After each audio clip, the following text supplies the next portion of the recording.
Mais bonjour à tous et bonjour à toutes. Bienvenue au public, bienvenue aux conseillers communaux. Est-ce qu'il y a des excusés? Damien Bourlon, qui est excusé, Nathalie. Je vous propose de commencer sans plus attendre cette dernière séance de l'année 2024. Je vous souhaite d'ores et déjà, au cas où j'oublierai, de bonnes fêtes de fin d'année en famille. Profitez-en bien et ressourcez-vous pour revenir en forme en 2025. On entame notre pas du jour avec le point 1, présidente du CPAS, prestation de serment en qualité de membre du collège communal. Et donc, nous allons appeler dans quelques secondes mademoiselle Séverine Goeder. Mademoiselle, c'est bien, hein. Madame Séverine Goeder de Planck. Donc, suite au Conseil d'action sociale qui s'est tenu le 9 décembre dernier, au cours duquel elle a été installée en qualité de président du CPS. Nous avons ensuite vérifié qu'il n'y avait aucun cas d'incompatibilité prévu par les dispositions du Code de la démocratie locale et de la décentralisation. Et donc, Madame Séverine Goeder est invitée. Ouais, mais non. Madame Séverine Goeder à venir prêter serment devant nous pour être officiellement membre du collège communal.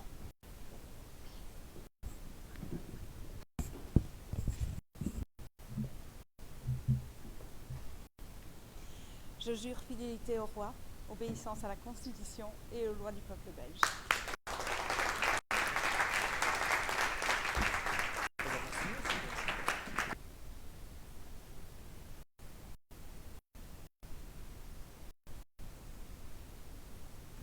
Et donc félicitations Séverine et bon boulot ces 6 prochaines années. Alors, point 2, plan communal de mobilité, présentation, questions-réponses. Et donc nous avons demandé à monsieur Lenz Jean-Philippe de venir présenter ce point. Nous lui avons demandé de faire la présentation en une vingtaine de minutes. Vous pourrez ensuite poser vos questions. C'est l'occasion ou jamais d'en savoir plus sur ce point très, très important. Et donc, je vais lui céder, sans plus attendre, la parole.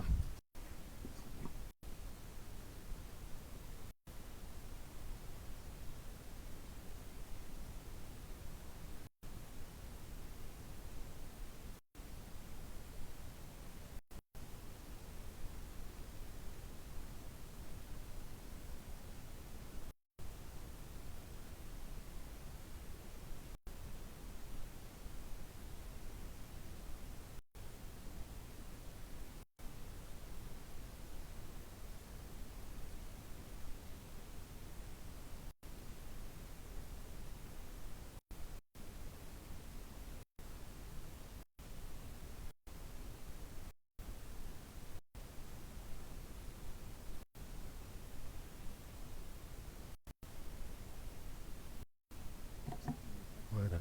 Bonsoir à tous, je viens vous présenter un bon gros dossier pour terminer cette année, c'est le PCM. Et donc l'objectif aujourd'hui c'est le conseil communal doit décider de mettre à l'enquête publique, hein, ça fait partie de la procédure. On est bien dans ce bout de procédure du PCM. C'est la décision que le conseil communal doit prendre aujourd'hui de mettre ce dossier public. L'enquête publique démarre tout bientôt, j'ai plus la date en tête, mais elle démarre le 6 janvier. Voilà. Et puis vous pourrez bien sûr aussi vous prononcer durant cette enquête publique. Donc dans ces 20 minutes que j'ai, 18 déjà maintenant, bien sûr, je ne vais pas rentrer dans le détail de tout le PCM. Donc moi ce que je vais essayer de faire aujourd'hui, c'est de vous donner envie d'aller le lire pendant la phase d'enquête publique, puisque vous pourrez également intervenir durant cette phase-là.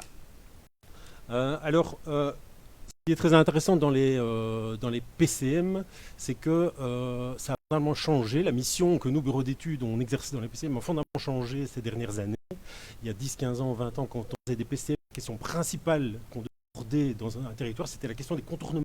Parce qu'effectivement, on devait gérer des croissances de flux. Et cette question des contournements, elle était essentielle dans les PCM. Aujourd'hui, on est vraiment dans quelque chose qui est complètement en transition, en changement.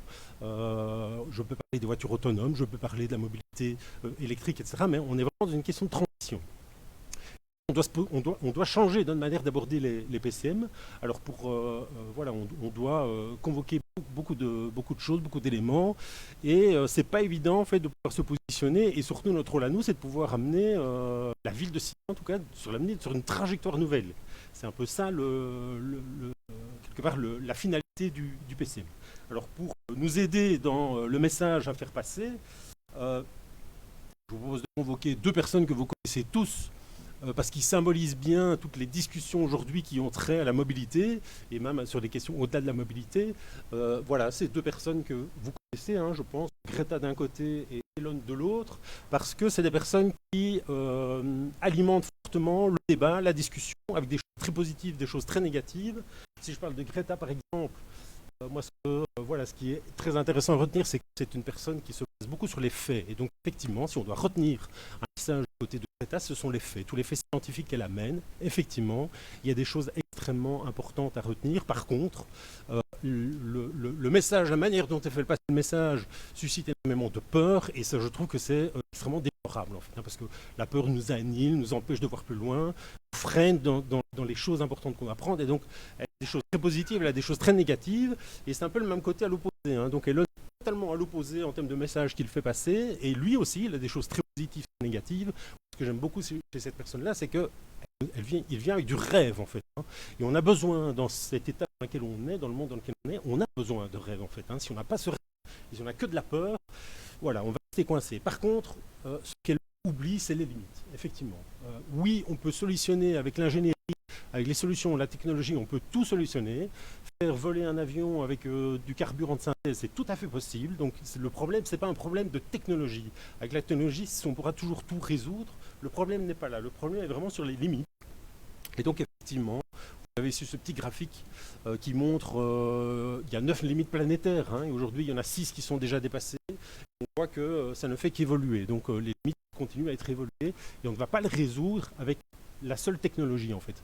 Moi, quand je vois ça, en fait, il y a un mot que je pense qu'Elon oublie. Et donc, si j'associe le rêve d'Elon et les faits de Greta, moi, je retiens un mot, c'est le mot de la sobriété. Alors, la sobriété, c'est pas un mot qui doit nous faire peur, en fait, hein, parce qu'on peut venir avec un très bon exemple, un mauvais exemple. Et donc, moi, j'ai confiance dans l'idée des solutions de la technologie pour vraiment qu'elle soit sobre, en fait, hein. Et donc, vous avez ici un bon exemple, hein, pendant que le secteur immobilier a inventé quelque chose de très intéressant, la pompe à chaleur, qui est vraiment le très bon exemple de la solution technologique innovante et sobre, la pompe à chaleur. En même temps, en parallèle, dans les mêmes années, l'industrie automobile nous a inventé le SUV, qui est un contre-exemple totalement révélateur, hein. Ça, c'est vraiment des questions de maladaptation. Et donc, tout notre PCM, c'est ça, en fait. C'est dans quelle solution technologique allons-nous devoir nous appuyer, nous poser, pour autant qu'elle soit sobre. Petit exemple que je vous donne, hein, aussi comme idée, c'est 100 kW. On va beaucoup parler de voitures électriques. Aussi pour vous donner une idée, ce que ça représentait la question de la sobriété dans la mobilité. Est-ce que pour tous les trajets de déplacement qu'on fait aujourd'hui, on doit encore se déplacer pour tout l'ensemble du trajet avec des véhicules qui font 2 tonnes. Pour 100 kWh d'énergie, ça représente quoi? Ça représente 1 heure de Tesla et ça représente 250 vélos électriques. Donc la même quantité d'énergie permet de faire déplacer ce genre de véhicules. Donc on est vraiment sur des questions de sobriété. Alors ça m'amène à la première partie du PCM. Le PCM est divisé en 2 parties. La première partie, c'est vraiment, on a pensé toute une série d'actions qui sont vraiment sur la question de nouvelles technologies, mais avec cette dimension de sobriété. Et donc on est vraiment sur un nouveau concept qu'on présente dans la plupart des communes avec lesquelles on travaille, qui est celui du bouquet de mobilité. Nous, on est convaincus que demain, la voiture aura toujours un rôle, sera toujours présente, mais par contre, là où on doit être plus intelligent et donc plus sobre, c'est d'utiliser pour le bon moment, pour le bon déplacement, pour le bon endroit. Et donc, on est convaincus avec l'évolution de toutes ces nouvelles innovations, hein, la voiture autonome, la voiture connectée, les mobilités actives électriques, la trottinette électrique, le télétravail, etc. On est convaincu en fait que le citoyen demain, ce qu'il faut faire, c'est pas lui interdire de se déplacer en voiture. Ce qu'il faut faire, en fait, c'est de lui proposer un panel de solutions pour qu'il puisse, au bon moment, au bon endroit, utiliser parmi toutes les solutions de mobilité qui existent, l'outil de mobilité pour le bon moment, le bon endroit. Et donc on résume ça par le bouquet de mobilité. Faire en sorte que demain, les Synassiens puissent avoir accès à une multitude d'outils de mobilité pour qu'ils puissent utiliser à bon escient. Un petit exemple, on a pris, je ne vais pas rentrer dans le détail, mais ici, qu'est-ce qui se passe à un couple qui habite à Sauvet, qui se déplace, qui ont des enfants qui se déplacent. On a fait le petit exercice de dire, tiens, dans le schéma initial avec une seule voiture, et dans le schéma futur où on peut leur offrir des solutions de mobilité, hein, une voiture comme qu'ils ont encore mais un petit peu moins cher, et puis vous voyez ils peuvent utiliser plein de nouveaux outils de mobilité. On voit que ça peut générer un gain économique pour ces ménages et ça peut également fortement générer un gain de CO2, ce qui est très intéressant. La deuxième partie du PCM, puisque la mobilité ça se passe sur l'espace public, ça se passe sur la voirie, ça se passe sur des places, on est quand même sur des questions d'adaptation. Alors, ChatGPT n'est pas très, quand je lui demande de faire une petite image sur Ciné Futur, voilà ce qu'il donne, hein, mais voilà, il y a encore du travail. Mais la mobilité, comme elle se passe sur le réseau viaire, on doit quand même intégrer des questions d'adaptation. La question du ruissellement, ça se passe sur la voirie. La question des îlots de chaleur, ça se passe sur l'espace public. Et donc, ne penser ces espaces-là uniquement avec un regard de mobilité pure, c'est réducteur. On doit pouvoir intégrer également dans le PCM des questions de transformation de l'espace public qui vont au-delà des seules questions de mobilité. Et donc, on a osé étudier dans le PCM, vous allez le voir, hein, des sujets un peu polémiques, hein, qui vont faire un peu polémique, mais qui vont être dans cette partie-là. Donc, si je résume, 2 parties dans le PCM, une partie avec une série d'actions qui vont être très à proposer, mettre en place aussi une série de solutions de mobilité pour leur offrir demain un bouquet de mobilité. Et partie 2, il y a des actions qui ne sont pas de la mobilité pure, mais qui vont toucher à une transformation de la ville et des villages. Ça va être dans la partie 2. La partie 1, elle est déclinée en 3 chapitres, avec 3 niveaux de priorité. Alors, ces 3 niveaux de priorité, je ne l'ai pas dit dans mon introduction, mais pour faire ce PCM, on a travaillé avec le collège, on a travaillé avec un comité de pilotage dans lequel était représentée également l'administration, la zone de police. On a travaillé également avec les comités, différents comités, la CCATM, la commission vélo. Et on a aussi organisé des ateliers citoyens dans lesquels on a une trentaine de citoyens volontaires qui sont portés candidats. On a fait 3 ateliers. Et c'est avec l'ensemble de ces parties prenantes on leur a soumis plein d'actions possibles. Et on leur a demandé en fait de donner un niveau de priorité de toutes ces actions. Et donc c'est ce qui amène ces structures-là en 3 actions. On a un niveau de priorité 1. C'est des actions a priori qui devraient être réalisées dans la prochaine législature. C'est ça l'objectif. C'est dans les 6 ans, ces actions-là devraient être réalisées.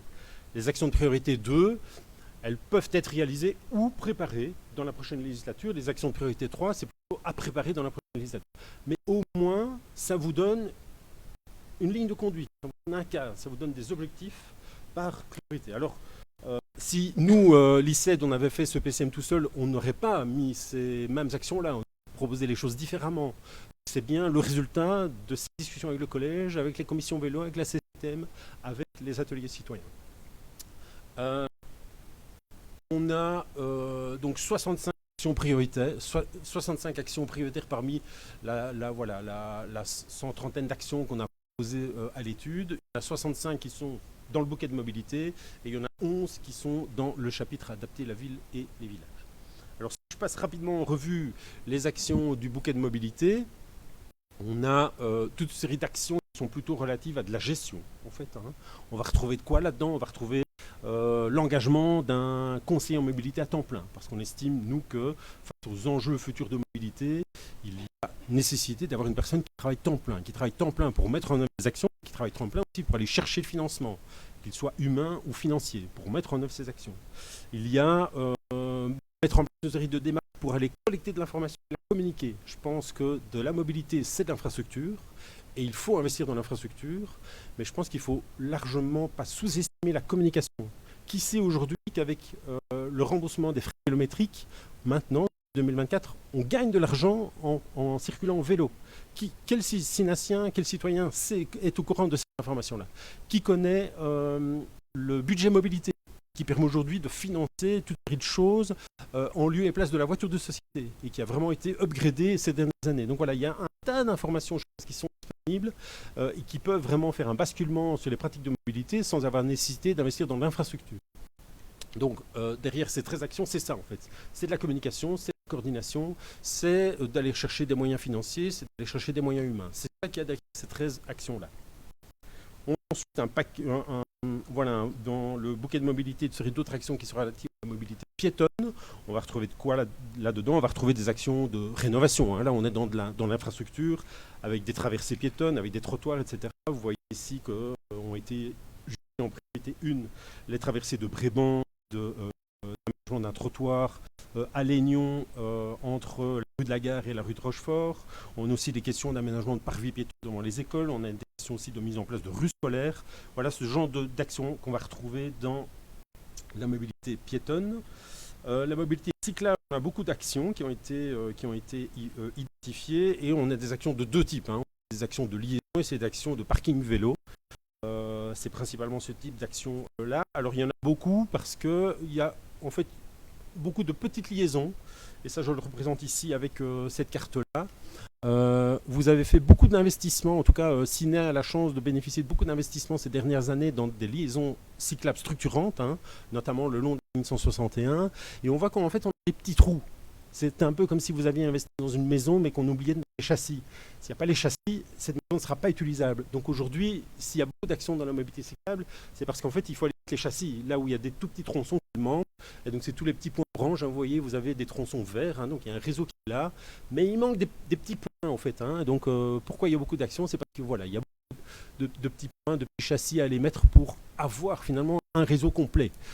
Et qui dit réseau complet, dit effectivement davantage d'usagers qui risquent d'aller prendre leur vélo, puisqu'effectivement, sans réseau complet, c'est plus insécurisant. On a ensuite des actions, et c'est normal d'avoir des actions relatives au transport public. Alors il y en a beaucoup moins que dans les autres volets. Pourquoi? C'est parce que sur la gestion, communication, sur la mobilité piétonne, sur la mobilité cyclable, sur la mobilité voiture sur laquelle je vais arriver, la commune a des leviers d'action forts sur les techs et encore moins sur la SNCB. Et ce n'est pas la commune Ciné que je cite ici, c'est les communes wallonnes de manière générale. Vous avez moins de leviers d'action. Donc c'est pour ça que voilà, il y aurait beaucoup de choses à faire, mais finalement, est-ce que vous allez pouvoir les faire, sachant que vous avez pas de levier d'action? Donc c'est ça que vous avez un petit peu moins d'action ici. Néanmoins, elles sont importantes. Une première action qui est de revoir peut-être l'horaire des trains P. Donc c'est ces trains qui relient Jemelle à Ciné. Aujourd'hui, ces horaires sont calqués sur le train IC. Est-ce qu'en fait, il n'y a pas lieu de revoir ces horaires-là, puisque Ciné est devenu un pôle d'emploi très important. Et aujourd'hui, le train P, en fait, ne permet pas d'être coordonné par rapport aux activités de Ciné. Ça, c'est une première action qu'on pourrait mettre sur la planche. Et puis, on a d'autres actions aussi relatives au réseau express, où, pour nous, on estime qu'il y a lieu de revoir les arrêts des bus express 80-78. Des actions aussi d'augmenter la fréquence des bus 43-2 pour desservir le domaine de Schoften. Le domaine de Schoften, c'est 400 000 visiteurs par an, donc ça génère beaucoup de flux. Donc effectivement, il y a lieu de trouver des solutions de mobilité pour améliorer la mobilité vers ce domaine de Schoften. Et puis on a comme priorité 3 l'augmentation des fréquences et des horaires du bus urbain, le bus 69, qui peut vraiment devenir un véritable bus de transport urbain à l'intérieur de la ville. Autre paquet, c'est la mobilité partagée. La mobilité partagée, c'est les voitures partagées, mais c'est le covoiturage. C'est un outil essentiel dans le bouquet de mobilité. On voit moi je rencontre des tas de citoyens qui hésitent en fait à se débarrasser de leur deuxième voiture, c'est souvent ça. Et en fait, ils ne le font pas parce qu'il leur manque. Il faut quand même une solution de voiture. Et la voiture partagée peut vraiment être la solution intéressante quand on a basculé un petit peu vers le vélo, quand on a basculé un petit peu vers le transport en commun, un petit peu vers le train, et qu'on utilise encore la voiture, mais que pour quelques trajets, elle se coûte cher cette voiture. Avoir une voiture partagée, c'est vraiment un outil intéressant pour basculer encore plus vers le bouquet de mobilité. Alors de nouveau, ici, ce n'est pas tout le monde qui va basculer vers ça. Je ne suis pas occupé de dire que tous les Cinassiens vont basculer vers le bouquet de mobilité, mais c'est en tout cas permettre à ceux qui le veulent, pour des questions écologiques, pour des questions économiques, et ça on le voit de plus en plus, pour des questions économiques, des gens qui basculent vers des solutions de mobilité qui apportent en fait davantage de pouvoir d'achat parce qu'elles sont moins chères. Une voiture, je rappelle, c'est quand même un outil qui coûte très cher, donc investir dans le bouquet de mobilité, c'est quand même améliorer le pouvoir d'achat des Cinassiens et des Cinassiennes. Il ne faut pas sous-estimer cet angle d'attaque-là. Donc, raison pour laquelle avoir des solutions de mobilité partagée, et vous avez déjà Cambio, mais il faut encore aller plus loin. Vous avez la chance d'être une des seules communes, parmi les seules communes wallonnes, d'avoir Cambio, et Cambio évolue très bien sur votre territoire. Quand on questionne Cambio sur l'augmentation d'usagers de fréquences, c'est en pleine croissance, donc il y a vraiment une demande à Ciné pour développer ça. Cambio n'est pas le seul outil de mobilité partagée. Il y a d'autres outils qu'on pourrait encore développer. Enfin, un dernier volet dans le bouquet de mobilité, et on ne peut pas passer à côté parce que la voiture est un outil important de mobilité, c'est des actions relatives à la mobilité voiture. Donc il y a quand même encore 14 actions relatives à la mobilité voiture, qui sont surtout des actions de sécurisation de traversées de villages, sécurisation de carrefours, sécurisation aux abords des écoles, ce genre de choses, et toute la question également relative au stationnement. C'est quand même un volet important. Un premier projet qui a été priorisé, c'est la question de... On l'avait proposé au début de démarrer l'étude, et puis voilà, ça va se faire, en partenariat avec la bulle de Jean Blou, mais c'est toute la question du jalonnement dynamique de parking. Toute l'analyse, vous pourrez voir dans le plan de mobilité, on a toute une étude d'occupation et de rotation, donc le message que moi je peux faire passer, c'est qu'il y a assez de places de stationnement dans Ciné. C'est juste qu'en fait elles sont mal connues, mal utilisées.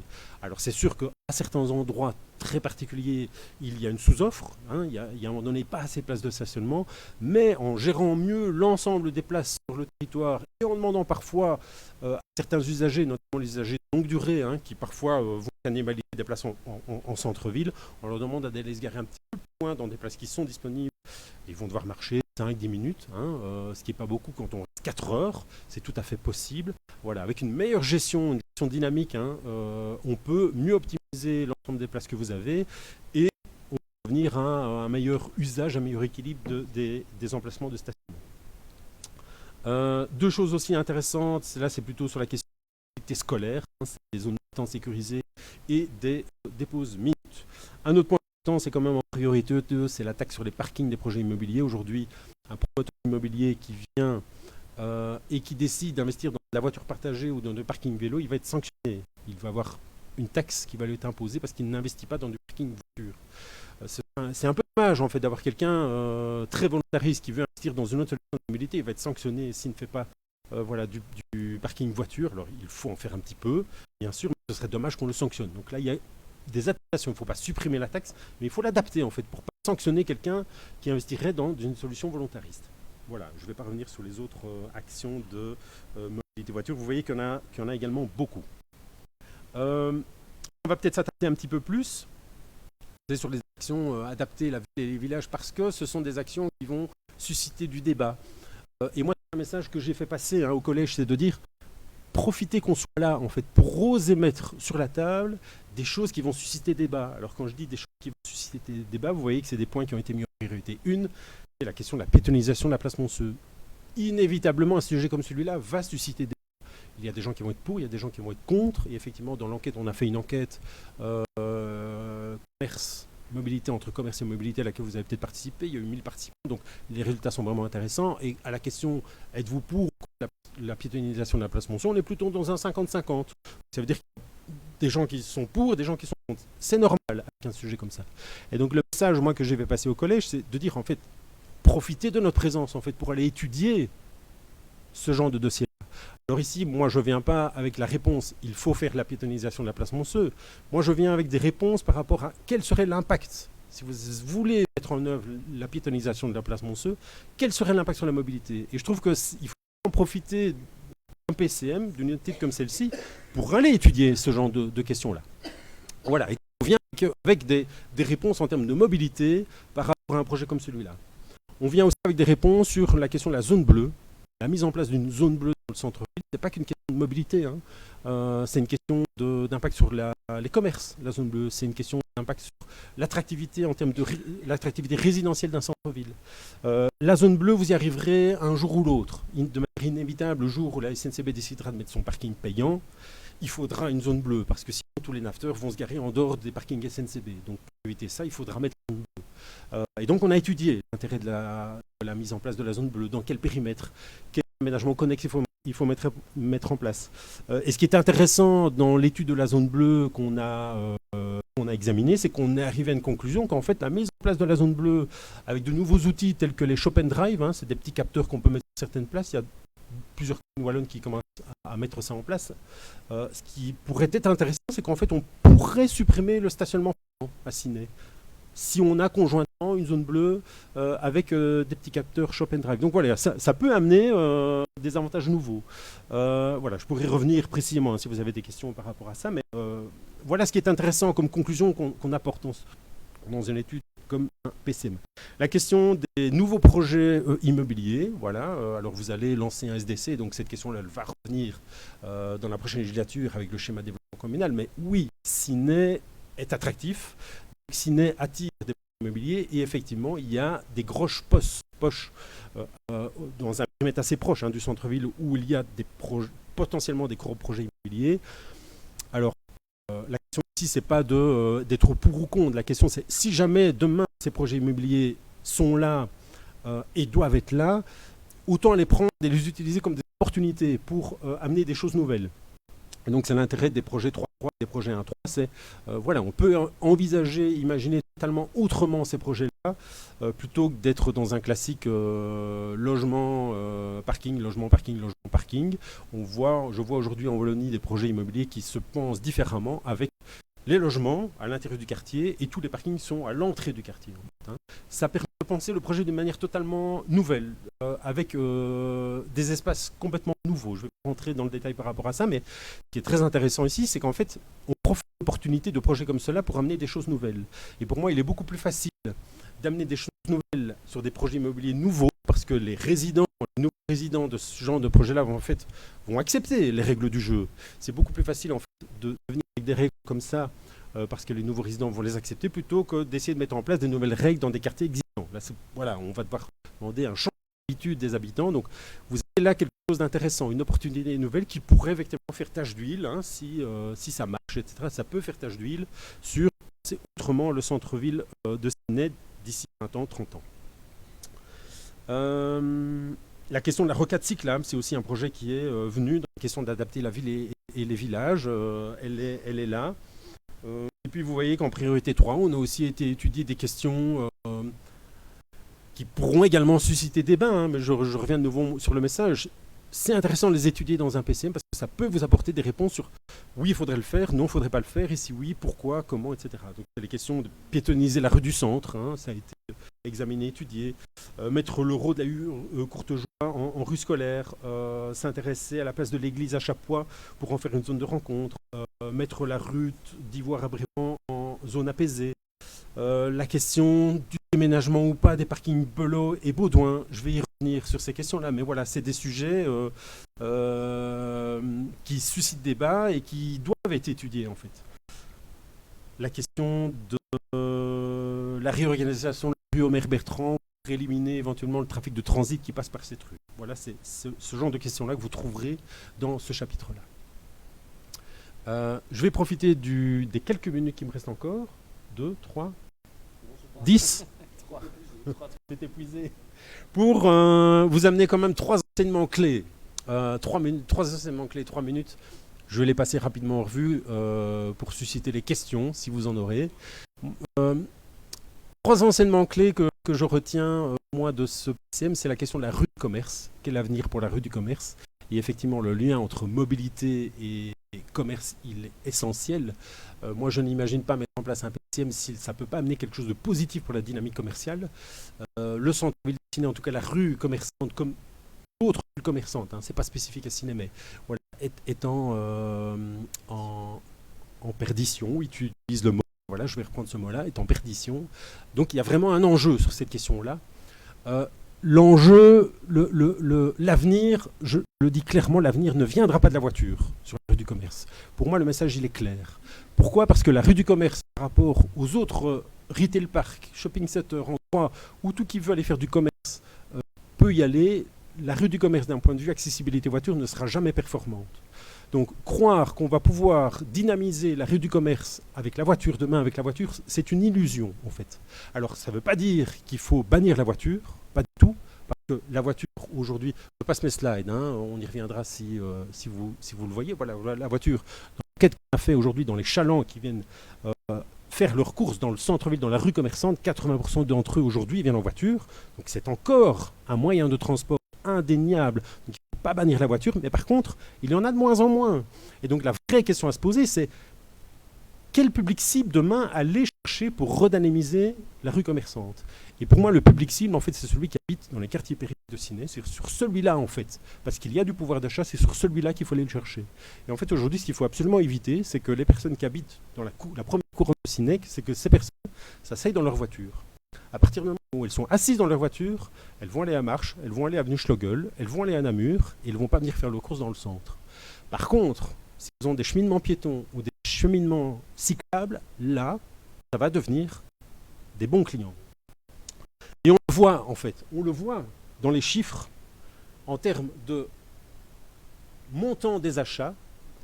Aujourd'hui, entre quelqu'un qui vient à pied faire ses courses dans le centre-ville et quelqu'un qui vient en voiture, la différence de montant dépensé, en fait, elle est minime. Elle est là, hein, c'est la barre rouge. Vous avez 44% des piétons qui dépensent plus de 50 €. C'est juste un petit peu moins que ceux qui viennent en voiture. Ça veut dire quoi? Ça veut dire qu'en fait, que le client piéton, c'est un bon client. Alors aujourd'hui, il est minoritaire par rapport à la voiture, mais c'est un bon client. Donc demain, en fait, il faut faire en sorte qu'il y en ait plus. Et donc, c'est les habitants des premières couronnes qui aujourd'hui vont en voiture. Ben, ils vont en voiture, ils ne vont pas dans le ciné-centre. C'est de faire en sorte en fait, qu'ils ne s'asseyent plus dans leur voiture. C'est qu'ils viennent en fait, à pied. C'est tout près. Voilà, c'est des cheminements. Je ne vais pas plus loin. Alors, c'est la même logique pour les cyclistes. Hein. On voit aujourd'hui, ils sont minoritaires, ils ne sont pas beaucoup, mais ils dépensent quand même pas mal. Et surtout, ce qu'on voit aussi dans l'enquête, c'est qu'en fait, les piétons viennent bien plus souvent, 2 fois plus souvent que les automobilistes. Alors, je n'ai pas les chiffres pour Ciné, on a les chiffres dans d'autres communes, mais quand on fait la somme du montant dépensé et des fréquences d'achat, on se rend compte que le montant dépensé au final par an, il est plus important pour les piétons que pour les automobilistes. Donc là, vous avez le développement du commerce à Ciné dans le centre-ville, en fait, il se trouve là. C'est là que le public cible est à aller chercher. Je termine avec ce message-là. L'autre élément clé, deuxième élément clé quand même, c'est qu'il y a un nœud essentiel de mobilité dans le centre-ville.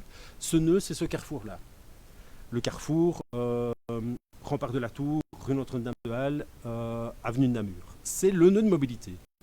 Alors, on a fait des comptages, et évidemment, ces chiffres ne vont rien vous apprendre. Ce carrefour est saturé, voilà, ce n'est pas avec les chiffres que vous allez apprendre cette nouveauté-là.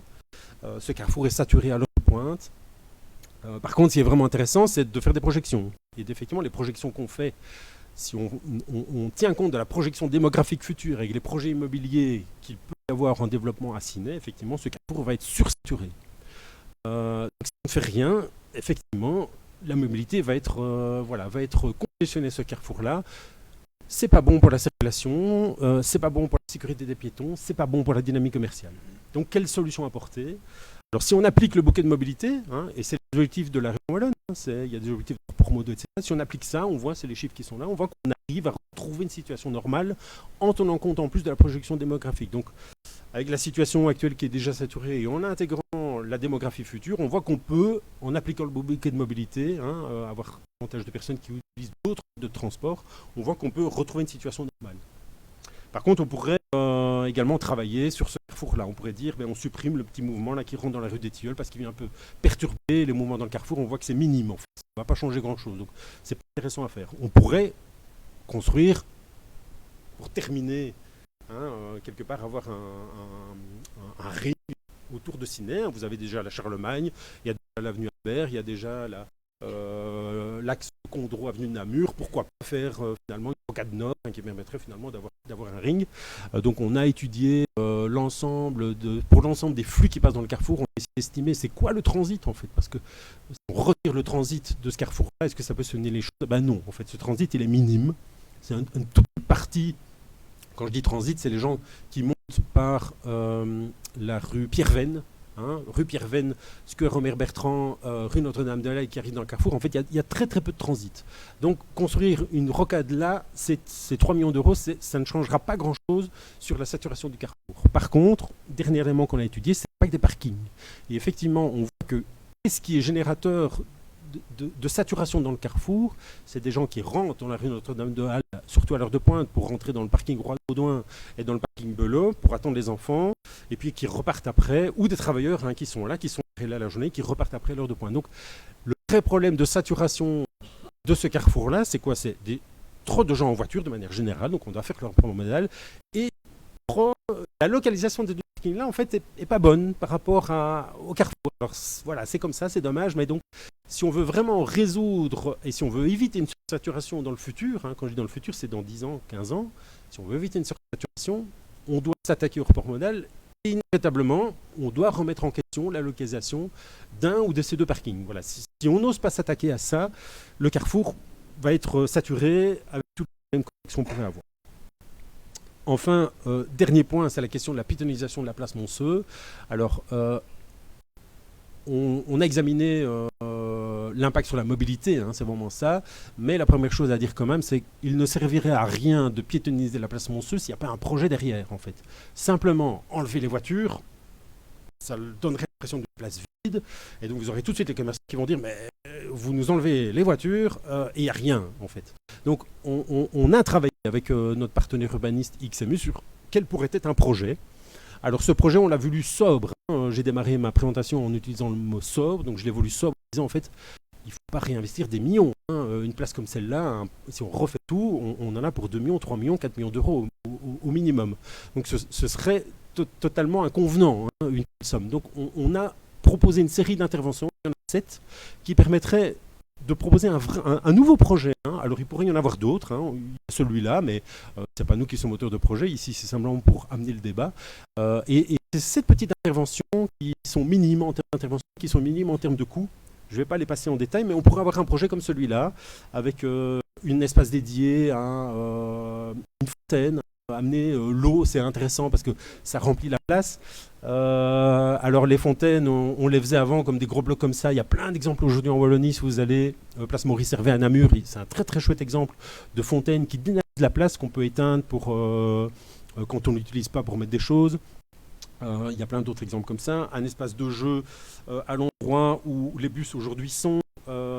On avance les terrasses vers la place, on recrée quelque chose dans l'axe rue du Midi face à la collégiale, un axe avec des modules, des lumières, etc. Voilà, je ne vais pas aller plus loin, mais voilà, il faut un projet. Par contre, ce qui est intéressant en termes de mobilité, c'est quel impact sur la mobilité. Alors, il y a deux choses qu'on a étudiées, c'est l'impact sur le parking, effectivement. La place Monceux aujourd'hui est utilisée comme parking, et donc la conclusion qu'on a, c'est qu'il y a de la capacité en parking autour de la place Monceux. Alors, c'est sûr qu'il va falloir marcher un petit peu plus, ça c'est évident. Hein, si on ne se garde plus sur la place, si on regarde un petit peu plus loin, ben, ça veut dire marcher un petit peu plus. C'est quand même des distances qui sont acceptables. Mais en tout cas, d'un point de vue uniquement quantitatif, il y a assez de places de parking autour de la place pour pouvoir reporter le nombre de voitures quand on est dans l'usage maximal. Hein. C'est sur le coup de midi, hein, c'est le coup de feu de midi, c'est là où il y a où la place où il y a l'usage le plus important. Donc d'un point de vue quantitatif, on peut reporter ça dans les autres parkings. Première conclusion. Deuxième conclusion, c'est l'impact sur le réseau viaire. Qui dit piétonisation, et il y a plusieurs manières de penser la piétonisation. Alors les petits schémas qui sont là sont un petit peu complexes, mais on a étudié 5 scénarios. Ce qui se passe si on piétonise uniquement la place en elle-même, là où les voitures se garent. La conclusion, en fait, c'est de dire que c'est un scénario qui ne va pas amener grand-chose. Si on piétonise la place Monceux, c'est pour qu'il y ait un vrai projet, c'est pour qu'il y ait un vrai espace piéton. En fait. Donc uniquement piétoniser l'espace aujourd'hui dédié aux voitures et laisser les 4 voies telles qu'elles sont, c'est un peu inutile. En fait, ça ne va pas changer grand-chose. Donc ça, c'est un scénario pour nous qui c'est pas nécessaire de le faire. Donc ça veut dire qu'on doit d'office s'attaquer à piétoniser les autres barreaux qui sont utilisés aujourd'hui par les voitures. Et on a un scénario du moins volontariste au plus volontariste. Le plus volontariste, c'est le scénario Bertrand où on piétonise l'ensemble des barreaux, donc la rue du Midi, devant la collégiale, et le square Omer Bertrand, qu'on piétonise également. Il y a juste les bus, il n'y a plus que les bus qui passent. Donc tout ça est piétonisé. D'un point de vue mobilité, ce qu'on peut dire, c'est qu'évidemment, plus le scénario est volontariste, plus c'est intéressant pour le piéton, ça c'est évident, mais d'un point de vue mobilité, les choses qu'on a retenues, c'est que tous les scénarios, c'est-à-dire Resto, Collégial 11 février, c'est-à-dire ceux qui ne piétonisent pas la rue Omer Bertrand, vont tous avoir un impact de report de trafic sur le carrefour Notre-Dame-de-Halle. Donc on va aller en fait encore augmenter les problèmes de saturation de ce carrefour-là. Il y a un seul scénario qui a l'avantage, alors c'est le plus volontariste, c'est le scénario Bertrand, c'est le plus volontariste, mais son avantage, c'est qu'il ne va pas aller saturer, ramener plus de flux sur le carrefour Notre-Dame-de-Halle, Rempart de Halle, et même au contraire, il va aller un petit peu apaiser, puisqu'en fait, on ne va plus avoir de voitures qui vont passer par là pour aller au parking Belot. On ne va plus avoir de voitures qui vont passer par là pour aller se garer sur la place Monceux.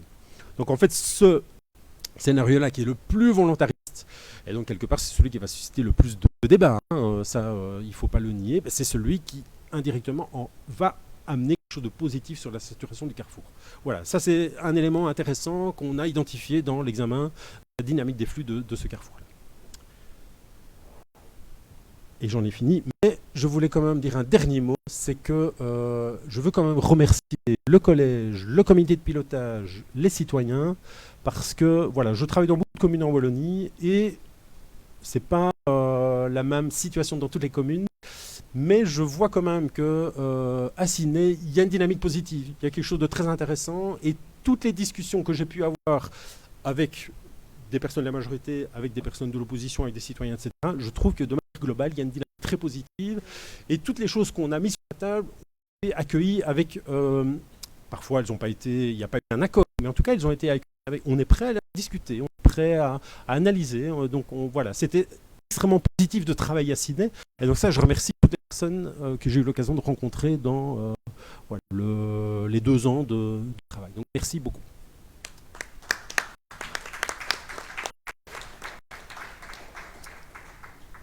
Merci beaucoup, Monsieur Lenz. À mon tour aussi de vous remercier au nom du collège communal pour, d'une part, cette présentation qui est exhaustive en temps record, même si le temps a été dépassé, mais en tout cas pour la qualité du travail fourni, la précision du travail fourni, les études qui ont été faites, la participation citoyenne que vous avez mis en place à la demande du collège. Donc voilà, vous nous avez vraiment on a une enquête, on a un outil de travail très très poussé et on en est très content. Merci également pour le petit surplus que vous avez fait au niveau de la place Monceux, de l'étude pour les commerces, les chalands. C'est aussi une volonté du collège, donc un grand merci à vous et votre équipe pour ce travail hautement qualitatif. Donc voilà, tant que M. Lenz est là, si vous avez des questions, c'est le moment, c'est l'instant. Laurence, Jean-Marie, François, Laurence. Ok, merci Monsieur Lenz en effet pour cette belle collaboration qu'on a pu développer autour de la mobilité à Ciney. Alors j'avais 2 petits points que j'aurais voulu exposer. Le premier, il est plutôt personnel et en fait je m'en excuse déjà, mais lors de la dernière présentation que vous avez faite, c'était lors de la CCATM.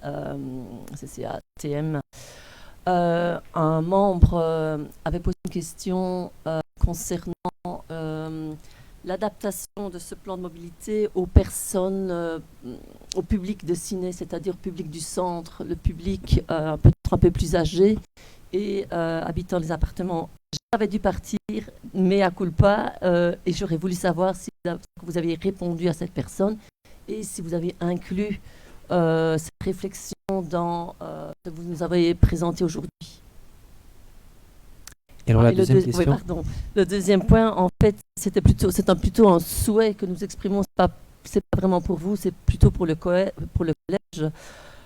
Vous avez parlé, Monsieur Lenz, de la rue du commerce. En fait, vous parliez, à mon avis, de la rue du centre et du commerce. Voilà.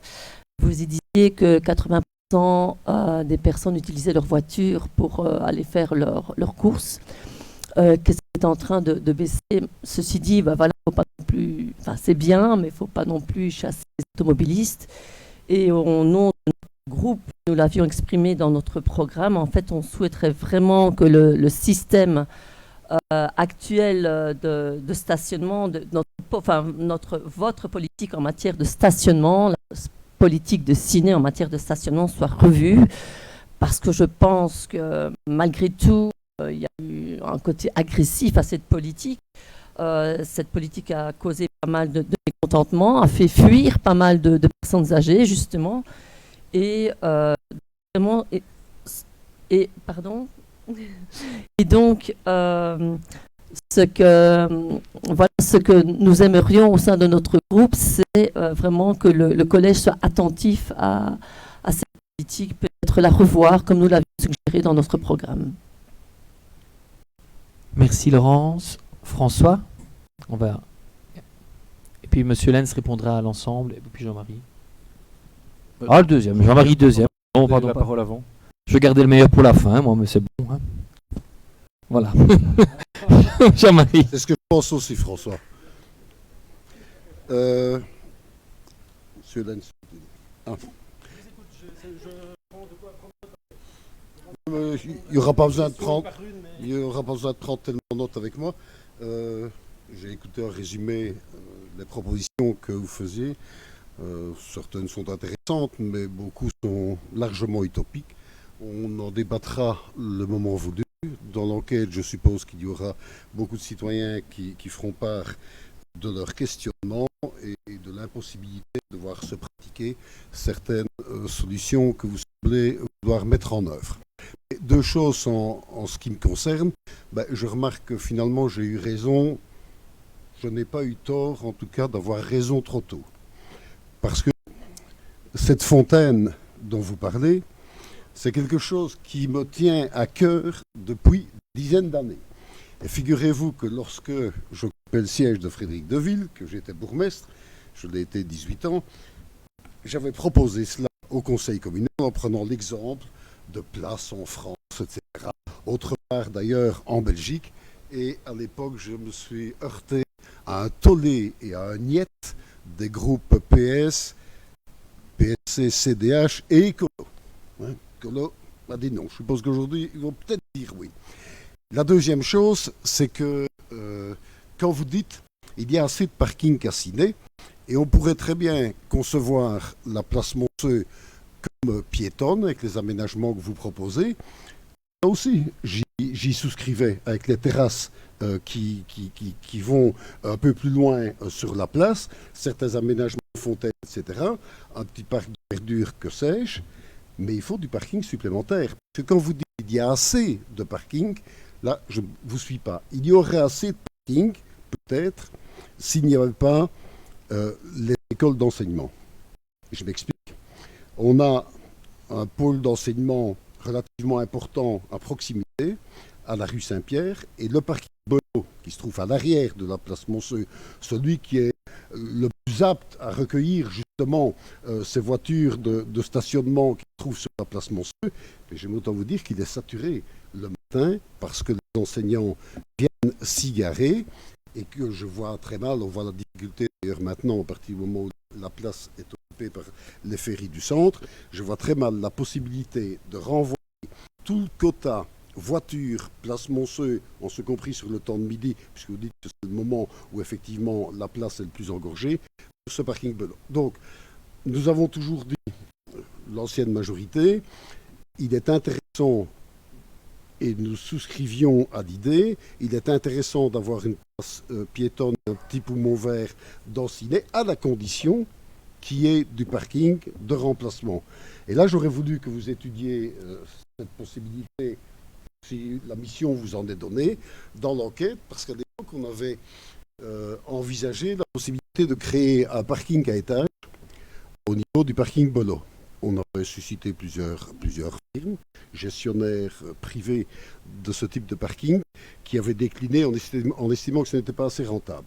Et en ce qui concerne la ville de Ciney, vous avez estimé que ce n'était pas fort de la compétence de la ville de gérer ce type de parking. Donc là, il y a vraiment une grosse interrogation et un gros questionnement. Et à mon sens, ça doit faire partie vraiment des solutions à apporter au niveau de l'enquête, au niveau de vos propositions.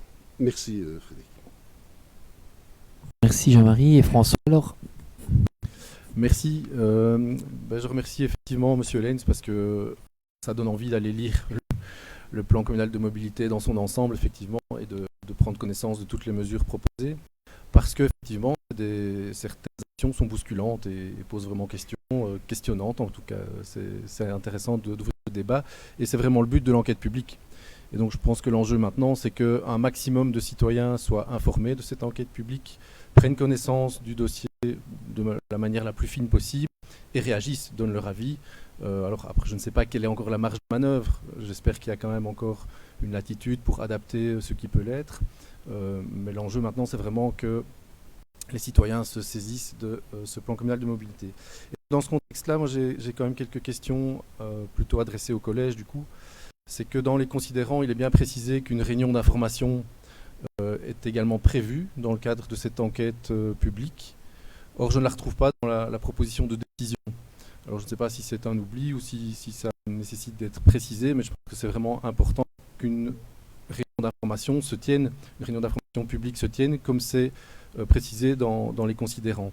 Et ce serait encore mieux si c'était dans les propositions de décision. Mais peut-être qu'il y a une explication. Par ailleurs, donc, on a été mis en connaissance de toute une série de documents liés à ce plan communal de mobilité. Donc sur la plateforme auquel on a accès, il y a 5 documents différents.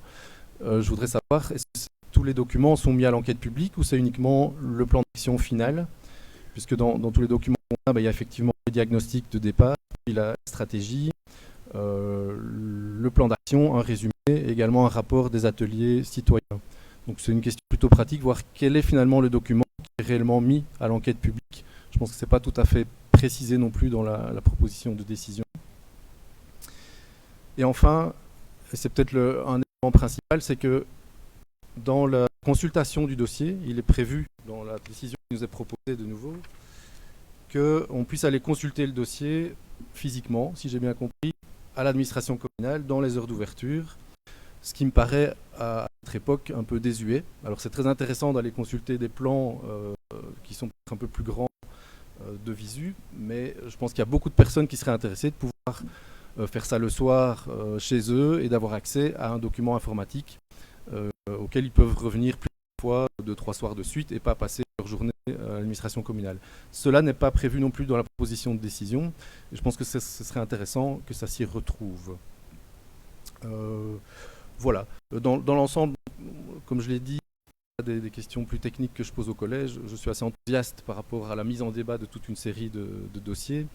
Le stationnement qui a été évoqué pour les voitures me paraît moi, assez intéressant, donc de travailler plutôt avec une zone bleue assez rapidement et avec de la gestion dynamique du parking pour qu'on ne tourne pas 3 fois dans Ciné avant de trouver une place, mais qu'on sache directement là où il y a une place. Voilà, c'est des pistes qui me paraissent tout à fait intéressantes et qui libèrent de la place pour finalement les personnes qui ont vraiment besoin de circuler. Voilà, et toute la politique cyclable, ça je ne vais pas m'étendre là-dessus, vous connaissez mon point de vue sur le sujet. Je suis ravi qu'il y ait pas mal de propositions concrètes dans le plan communal de mobilité qui ont été amenées par les citoyens dans les échanges. Voilà, je vous remercie. Merci, je vais d'abord répondre un petit peu aux questions plus politiques et puis je céderai la parole à M. Lenz pour la suite. Donc, on va d'abord attendre les résultats de l'enquête publique avant d'avoir la vision du collège. En tout cas, on a ici effectivement beaucoup de pistes, beaucoup d'actions concrètes. C'est ça qui est très bien avec cet audit ou cette étude, c'est qu'on va vraiment concret avec des actions même organisées dans le temps, je veux dire, programmées, et donc c'est très intéressant. Et donc on va attendre nous aussi avec impatience le résultat de cette enquête publique, qui fera l'objet d'ailleurs du point 3. En ce qui concerne la réunion à destination de la population, elle est bien indiquée dans le projet de délibéré, l'article 5. Article 5, de charger le collège communal d'organiser la présentation du plan communal de mobilité à la population. Donc c'est bien prévu. Et donc je vais te donner un petit scoop, elle aura lieu le 21 janvier, le mardi. Tu peux bloquer ta soirée, il n'y a pas de match de Champions League, tu es le bienvenu. Donc voilà, c'était bien prévu. Alors en ce qui concerne l'accessibilité des documents, on en reparlera avec M. Lenz ultérieurement, mais ça semble, je parle au conditionnel, possible qu'on puisse effectivement via un lien permettre aux concitoyens de consulter les documents. Donc, je vais dire, c'est possible, si c'est possible on le fera, mais je ne veux pas m'engager ici à 100%, mais ça semble en tout cas à l'heure actuelle possible de faire ça au niveau d'Internet. Ça va, donc je vais céder la parole à M. Lenz s'il veut répondre de manière peut-être plus concrète sur le reste des questions. Donc sur la question sur les publics un peu plus fragilisés, si je peux résumer voilà, du centre. Oui, j'ai apporté une réponse à la CCATM. La personne a été un peu déçue que ça n'apparaît pas comme une mesure phare ou un élément phare, une action phare. Et ma réponse était de dire que pour moi, c'est quelque chose de transversal. Donc en fait, ça apparaît dans toutes les actions. Toutes les actions, en fait. Donc c'est pour ça qu'on n'en a pas fait un titre précis qui lui donne de la visibilité dans le document. Donc du coup, on a l'impression que ça n'apparaît pas. Mais c'est dans toutes les actions, en fait. Voilà, ça c'est la réponse que j'ai apportée. Donc on l'a totalement pris en compte et au niveau de chaque action en fait. Donc c'est la question des PMS, c'est la question des personnes qui n'ont pas de voiture, etc. On tient compte de ces publics-là aussi, puisque je pense que je l'ai quand même dit 2 fois dans ma présentation, l'idée n'est pas de bannir la voiture à aucun moment. C'est voilà, d'amener vers une transition, en fait, d'amener vers autre chose et d'offrir les possibilités à ceux qui le veulent, pour diverses questions, d'utiliser d'autres mobilités. Sur la question des parkings, on a fait toute une analyse qui montre chiffres à l'appui, carte à l'appui, vous la trouverez dans le rapport, effectivement, qu'il y a assez de places de parking dans le centre. Alors il y a des parkings saturés, parking Bello, Roi-Baudouin sont des parkings saturés, mais vous avez d'autres parkings dans le centre-ville. Alors, je peux vous montrer la carte si vous... Alors, je pense au parking Capelle, pense au parking de l'Intermarché, le parking de l'Intermarché. Donc si on tient compte, des parkings publics et des parkings privés, il y a ces places de parking. Alors ce qui est très intéressant dans les solutions, en fait, aujourd'hui, c'est qu'on voit, en fait, avant de penser construire une place de parking en ouvrage, c'est 20 000, 30 000 euros la place. Donc c'est pas un investissement négligeable. La commune de Herve vient de faire l'investissement. Ils ont investi dans un parking en ouvrage 20 millions d'euros. Donc c'est un investissement conséquent pour une commune. Moi, je pense qu'avant de penser dans ce type d'infrastructure-là, en fait, il faut utiliser toutes les solutions possibles. Une des solutions, c'est le jalonnement dynamique. Je pense que mieux référencer le parking, mieux le jalonner dynamique, ça montrera qu'il existe certaines places, en fait, un petit peu plus loin, mais quand même dans le centre-ville et qu'on peut les utiliser. L'autre paquet de solutions qu'on peut utiliser, c'est mettre en disponibilité des parkings privés. Vous avez des commerçants, notamment sur la ligne de commerce, qui ont des commerces, en fait, qui sont vides, des commerçants qui ont des parkings qui sont vides, en fait. Mais non, aujourd'hui, vous avez des solutions, des opérateurs privés, qui mettent des solutions de mettre sur le marché des parkings privés. Et c'est des solutions win-win. En fait, le commerçant a ses parkings, il peut les mettre, etc. Et l'opérateur met ses parkings sur... Voilà. On a ce type de solutions-là qui font qu'aujourd'hui, on peut, en fait, augmenter le parking, des parkings inutilisés, on peut les augmenter, les mettre sur le marché et les rendre visibles. En fait, c'est vraiment ça, les rendre visibles, sans devoir d'abord investir dans des nouveaux parkings. Voilà. Ça, c'est pour moi la première chose à faire. Alors, je pense qu'effectivement, il y a quand même un enjeu.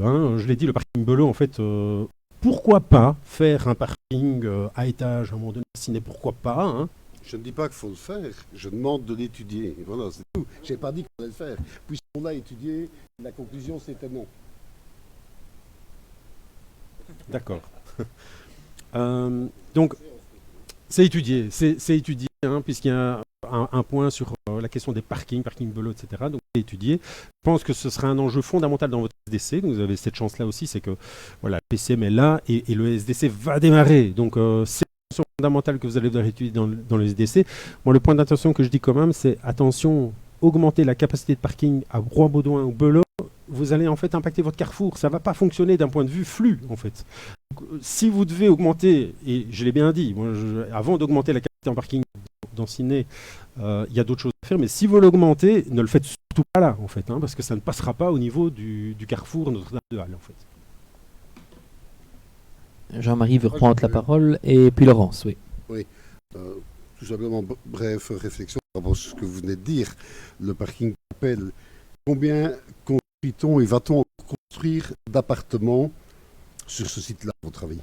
Et combien de voitures y aura-t-il sur ce site-là qui engorgeront complètement ce parking-là?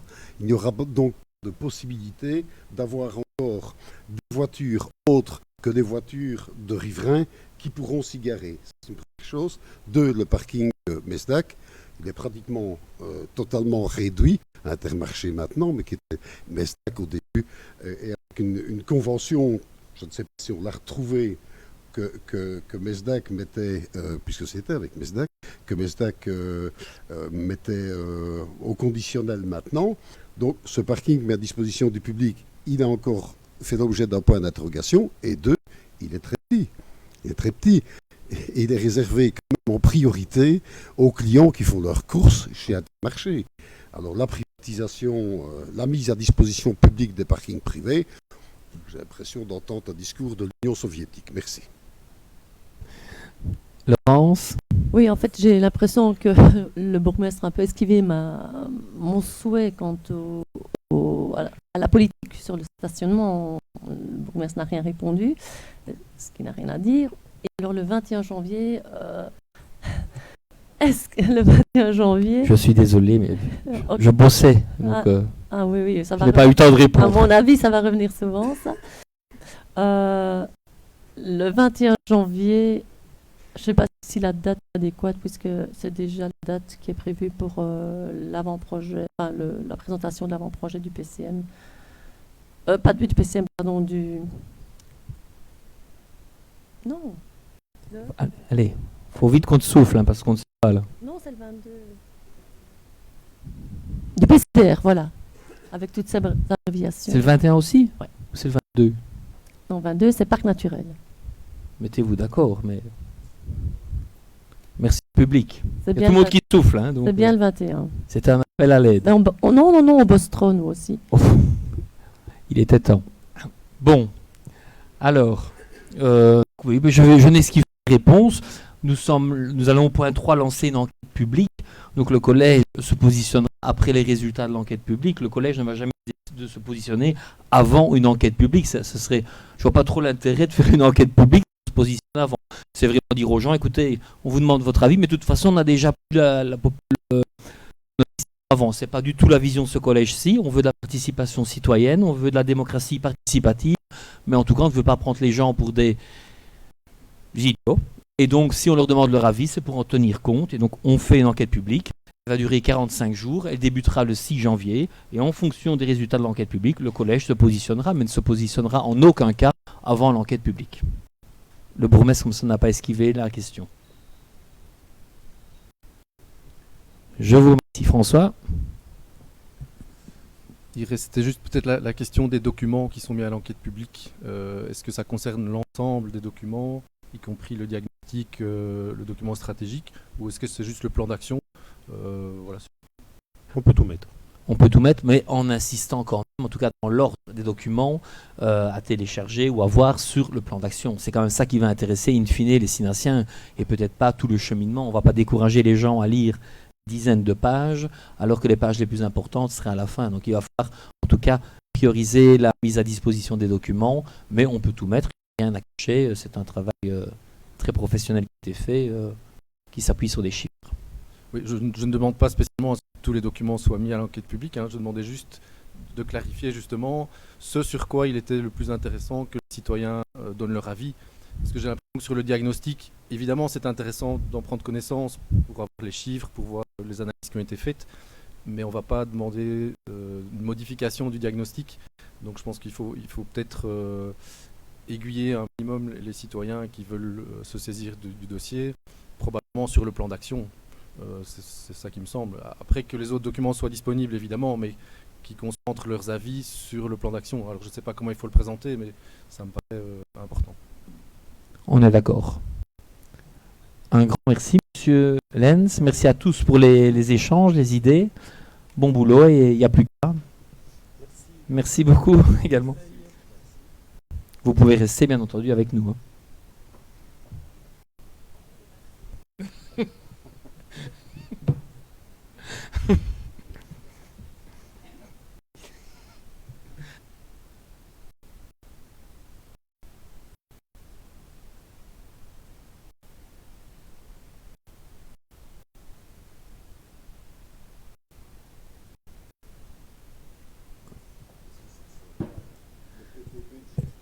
Alors, point 3, plan communal de mobilité, lancement de l'enquête publique, décision à prendre. On vient d'en parler en long et en large, une petite heure. Enquête publique, 6 janvier, durée 45 jours. Les documents ont d'ores et déjà été présentés à la CCM, à laquelle étaient conviés également les membres de la commission vélo. Donc, tout est fait dans les règles de l'art. Je vous demande juste, si vous êtes d'accord, de faire cette enquête publique. Est-ce que vous souhaitez un vote? Unanimité, je vous remercie. Point 4, procès verbal de la séance du 2 décembre 2024, séance publique approbation. Est-ce que vous avez des remarques?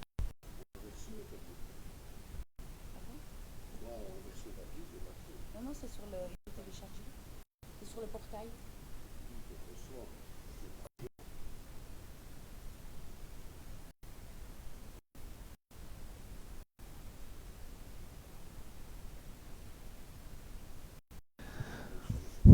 Est-ce que tout le monde est d'accord avec le PV?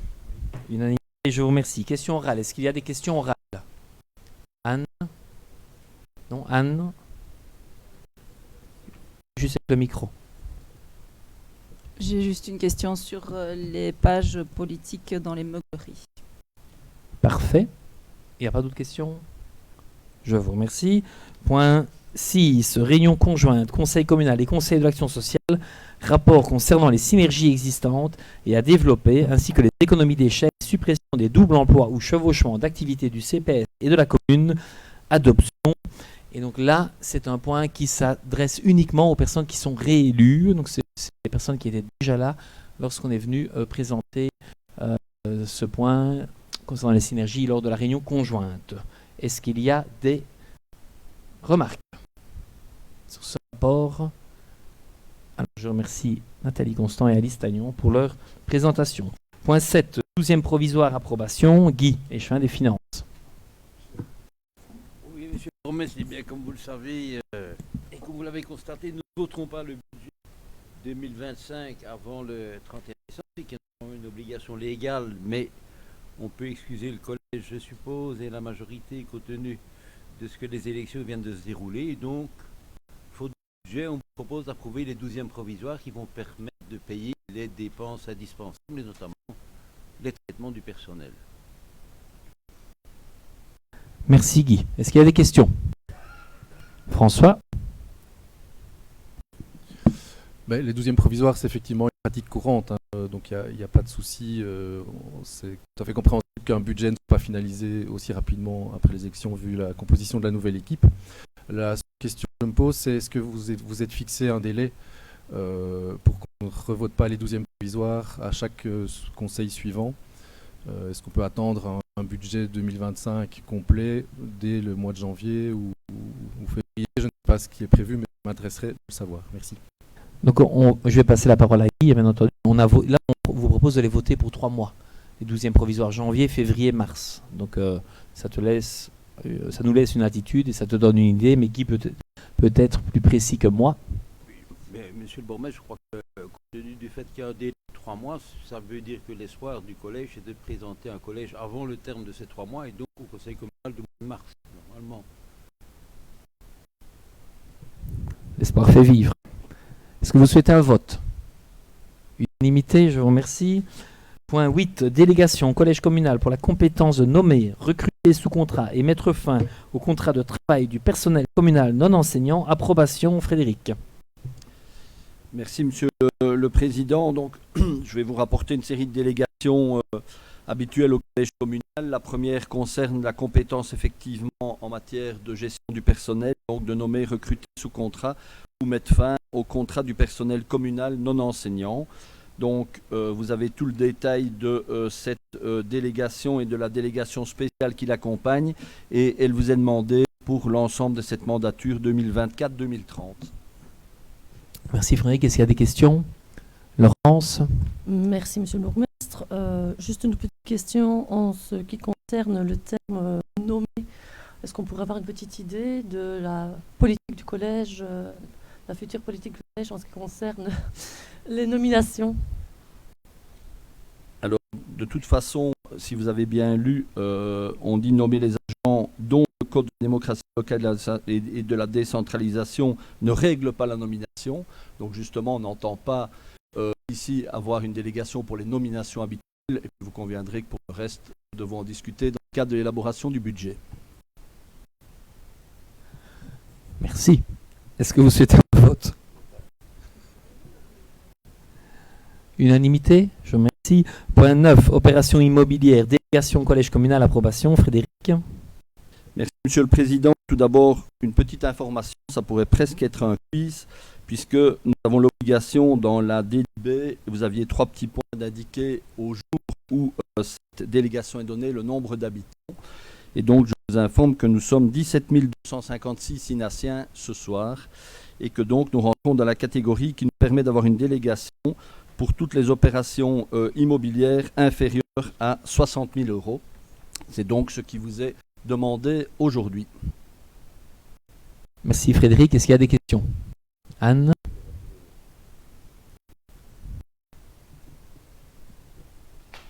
Donc cette délégation-là, c'est bien une nouvelle délégation qui n'existait pas par le passé.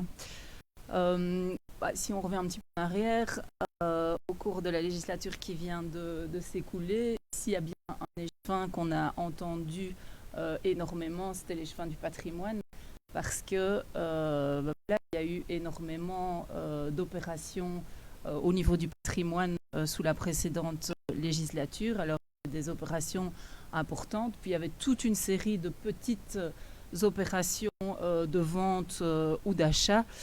Je pense que ces opérations, c'est des opérations qui intéressent quand même le citoyen.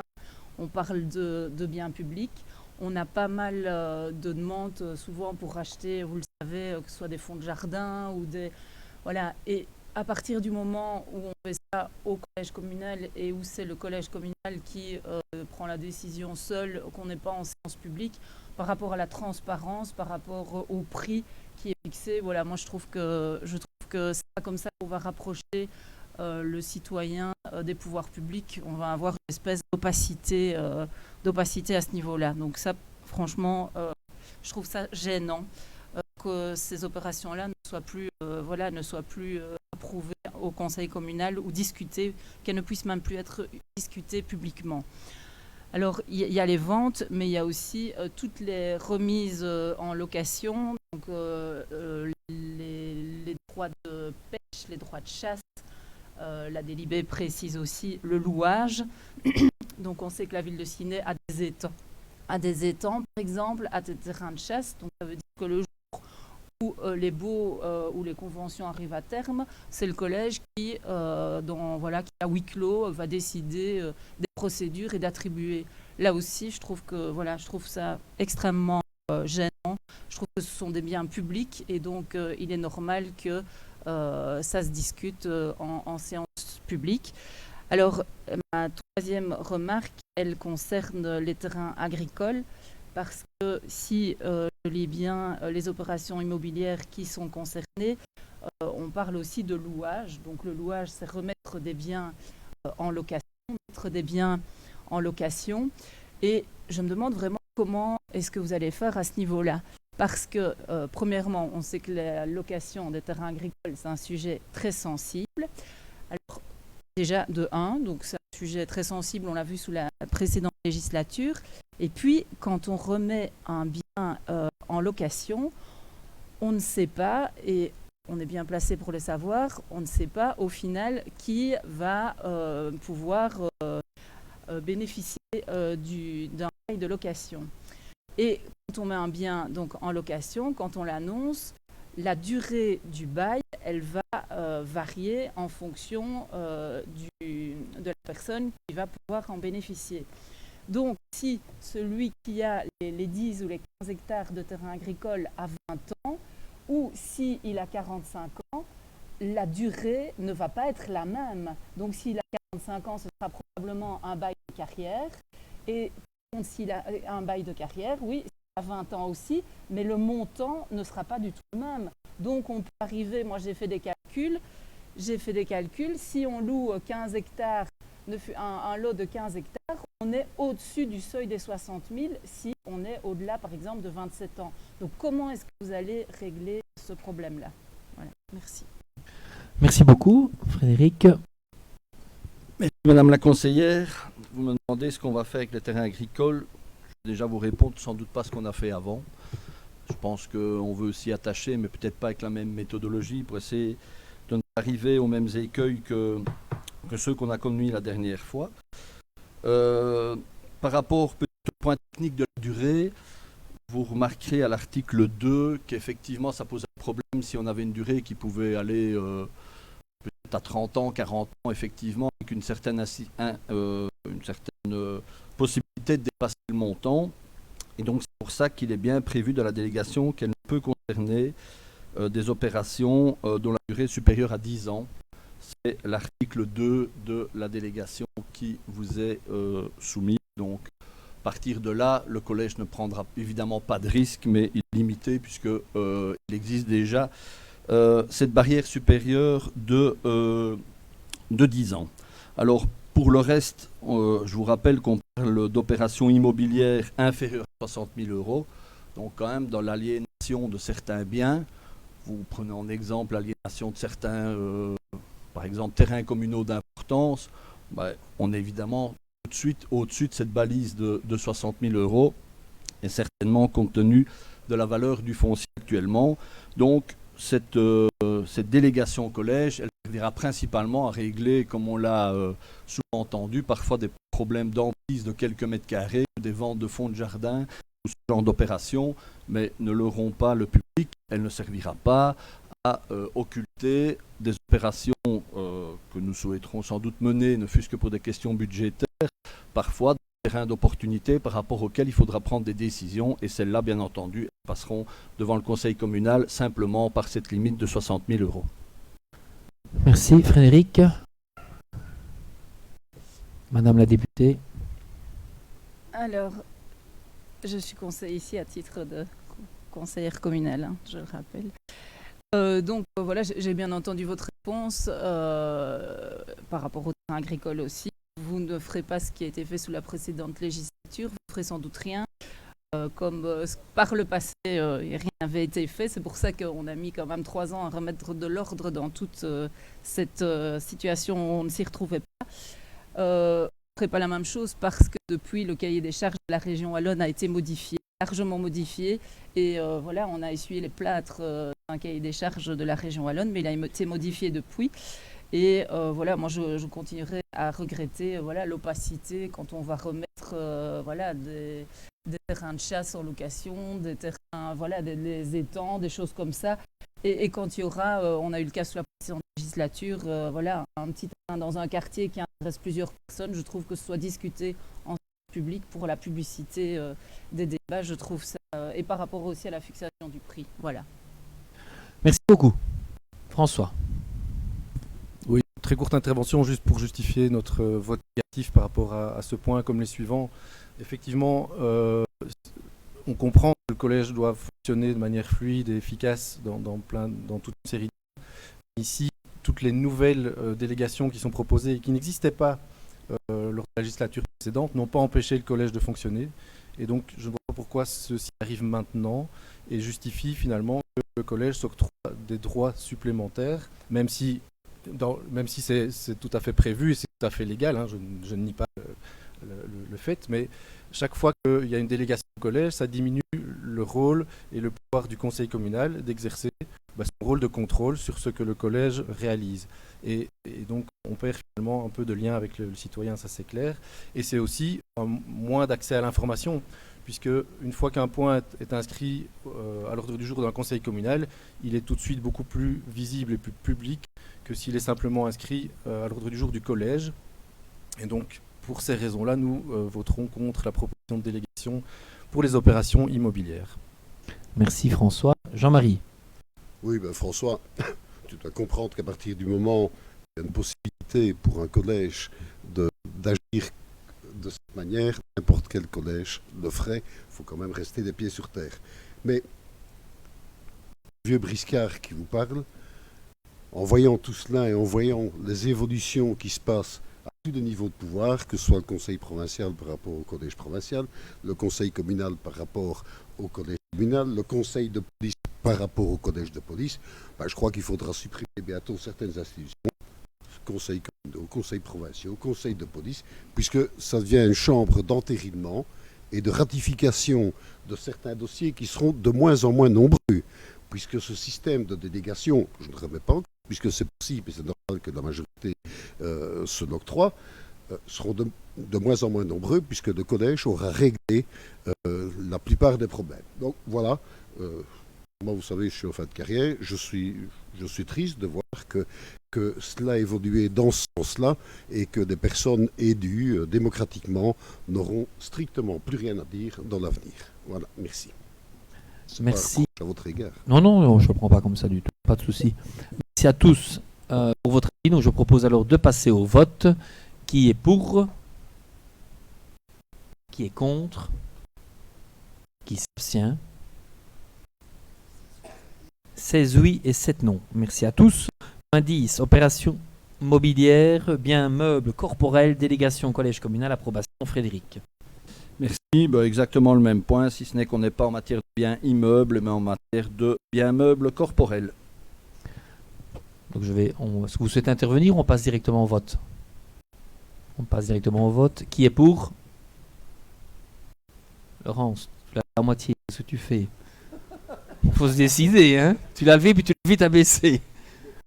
Tu votes avec nous ou pas? Donc, qui est pour? Qui est contre? Et qui s'abstient? 16 oui, 7 non. Point 11. Octroi de certaines subventions. Délégation collège communal, approbation. Guy. Mais je suis déçu d'en remettre une couche, mais c'est encore évidemment une délégation ici pour les subventions, mais rassurez-vous, ce sont les subventions, les montants sont prévus au budget qui aurait été approuvé par le conseil communal. Et je rappelle d'ailleurs, parce que à tous ceux qui sont ici, qu'indépendamment de ce qui vient d'être dit, chaque conseil communal, en fonction du code de la démocratie locale, peut inscrire des points à l'ordre du jour. Et donc s'il y a une question qui concerne le patrimoine qui a été observé par quelqu'un dans un PV du collège, il peut réinscrire le point à l'ordre du jour du conseil suivant. Donc je ne vois pas en quoi on occulte les dossiers, puisque la démocratie est active et prévue par le code. Voilà, monsieur le bourgmestre. Merci Guy. Est-ce que vous souhaitez un vote ou intervenir sur ce point? Intervenir ou le vote? François alors et puis Anne. C'est assez surprenant parce qu'effectivement les subsides s'ils sont octroyés, ils ont dû être inscrits au budget. Donc le fait de dire que ne seront décidés par le collège que des subsides qui sont inscrits au budget, c'est un peu la palissade, c'est évident. Mais ça n'empêche que ça reste intéressant de pouvoir faire venir le point au conseil communal pour les mêmes raisons que ce qu'on a dit avant, pour la publicité des débats et que tout le monde soit au courant parce que c'est inscrit à l'ordre du jour d'un conseil communal, ça me paraît plus sain. Ça a toujours été comme ça. En fait, c'est pas nouveau. Au moment du vote du budget, on octroie 30 000 € aux mousquetaires sinassiens. On s'exprime au moment du vote du budget si vous êtes pour ou contre. Et puis après, le collège exécute la décision du conseil communal. Tandis que les subventions qui sont plus génériques, dans le cadre où on mettrait 50 000 € pour le club sportif, vient alors au conseil communal la répartition, d'ailleurs on le verra en fin de séance, de ces subsides. Le fait que le subside soit dédicacé, soit nominatif, on a la possibilité d'en échanger, d'en discuter au moment du vote du budget. Donc c'est plutôt pour ne pas revenir encore avec des dossiers. C'est ça, et ça a toujours été fait comme ça. Et je cède la parole à Anne qui avait demandé. Non, je n'ai plus de questions, j'ai eu les explications, j'avais une question. Ben voilà, si tout le monde est content, je suppose qu'on va avoir l'unanimité. Vous souhaitez un vote? Non? C'est parfait. On a réussi à les convaincre. Les conseils communaux, on est fort. Allez, même toi, oui. C'est ça le plus dur. Point 12. Libéralité, legs et donation, délégation au collège communal, approbation, Guy. Monsieur le bourgmestre, donc il s'agit ici de délégation avec un montant maximum de 60 000 €. Inférieur à 60 000 €, pardon. Merci Guy. Est-ce qu'il y a des questions? Est-ce que vous souhaitez un vote? Unanimité, je vous remercie. Point 13, marché public et concession, délégation de compétences au collège communal, au directeur général et au service finances. Décision à prendre, Guy.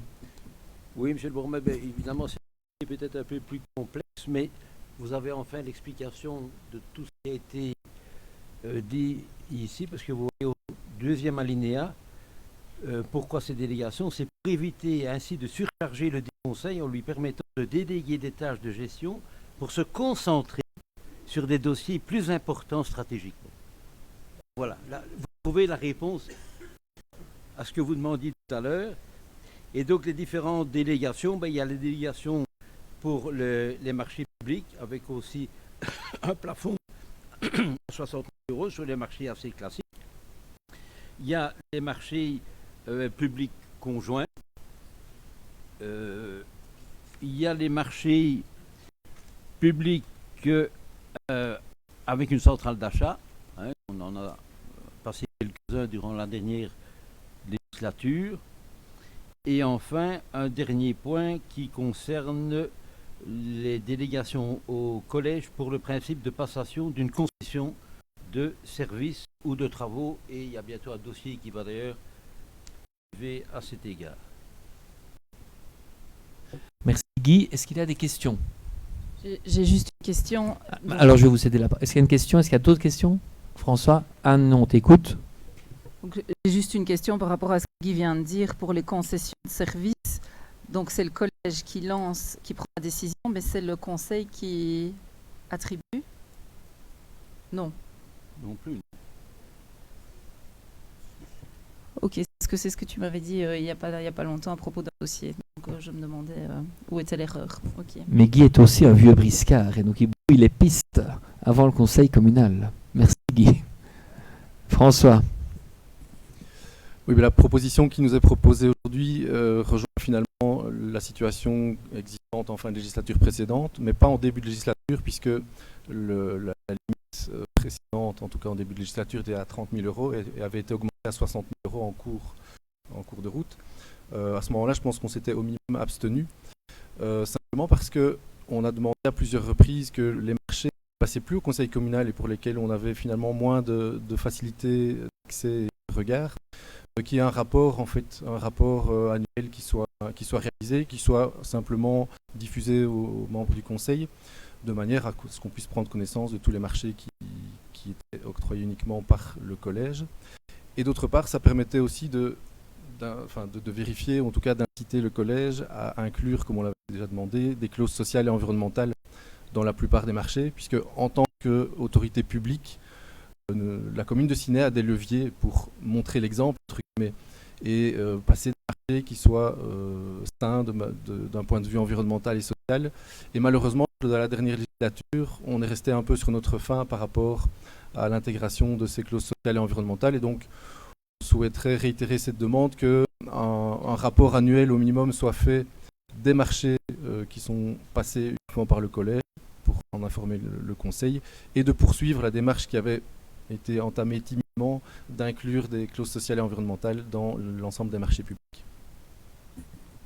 Ok, donc de toute façon, comme me souffle à l'oreille Nathalie, la directrice générale, c'est une obligation légale de faire un rapport annuel, tout comme les autres points de délégation qui sont passés, donc on y sera attentif. Est-ce que tu souhaites un vote?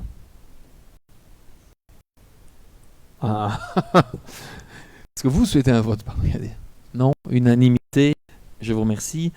Point 14, intercommunal, assemblée générale, mode de répartition des mandats, décision à prendre.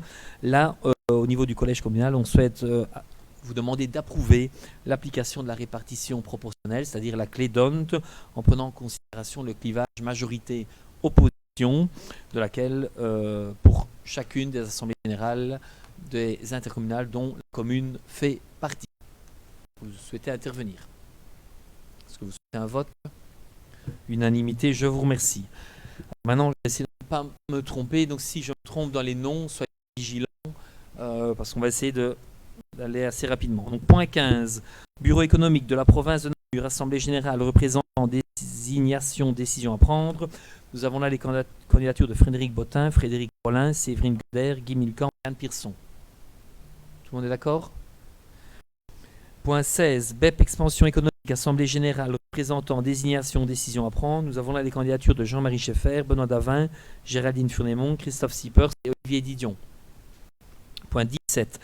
Environnement, Assemblée générale représentant désignation, décision à prendre. Nous avons là les candidatures de Marc Aymon, Frédéric Deville, Laurence Chaboteau, Guillaume Poncelet et Annie Tournet. Point 18, BEP crématorium, Assemblée générale représentant désignation, décision à prendre. On a là les candidatures de Damien Borlon, Luc Fontaine, Joseph Jouan, Fabrice Marion et Roland Hennuy. Point 19, IDF, Assemblée générale représentant désignation, décision à prendre. Cécile Clément, Laurence Chaboteau, Guy Milcan, Benoît Davin et Olivier Didion. Point 20, INACEP, Assemblée générale représentant désignation, décision à prendre. Cécile Clément, Frédéric Rollin, Christophe Siepers, Guillaume Poncelet et Anne Pearson.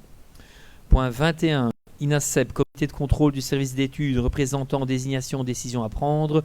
Effectif Frédéric Bottin, suppléant Frédéric Rollin.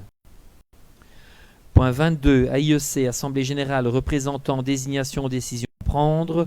Jean-Marie Scheffer, François Bouchat, Joseph Jouan, Fabrice Marion et Frédéric Rollin. 23, Orez A7, Assemblée générale représentant désignation, décision à prendre. Marc Aymon, Roland Hennuy, Luc Fontaine, Géraldine Furnémont et Fabrice Marion. Point 24, Régie communale autonome des sports et des loisirs du Condro, Conseil d'administration, répartition de mandats, décision à prendre. Il y en a là 5 qui font l'objet de la clé d'Hondt et 4 qui sont proposés par le collège communal et qui ne doivent pas spécialement avoir la qualité de conseiller communal. Au niveau des 5 membres qui doivent avoir la qualité de conseiller communal, on vous propose Benoît Davin, Frédéric Rollin, Christophe Siebers, Guillaume Poncelet et Olivier Didion. Au niveau des 4 non-conseillers communaux que le collège vous propose, on vous propose la candidature de Lucie Lobet, Isabelle Cordy, Frédéric Lambeau et David Jotard. Et cela donne alors droit à un poste d'observateur pour le groupe écolo qui serait tenu par France Massé. Merci. Point 25, régie communale. Ah non.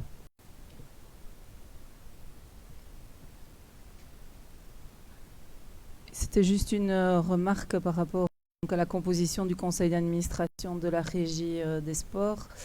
Et donc, c'est vraiment les dossiers qui vont arriver, et plus particulièrement le hall à la régie des sports. C'est un dossier qui va nécessiter beaucoup d'énergie et que toutes les forces vives sinassiennes se travaillent ensemble pour faire aboutir ce dossier. Et donc, je trouve dommage que la majorité n'ouvre pas davantage à l'opposition les postes au niveau du conseil d'administration. Voilà, c'était simplement une remarque. Merci.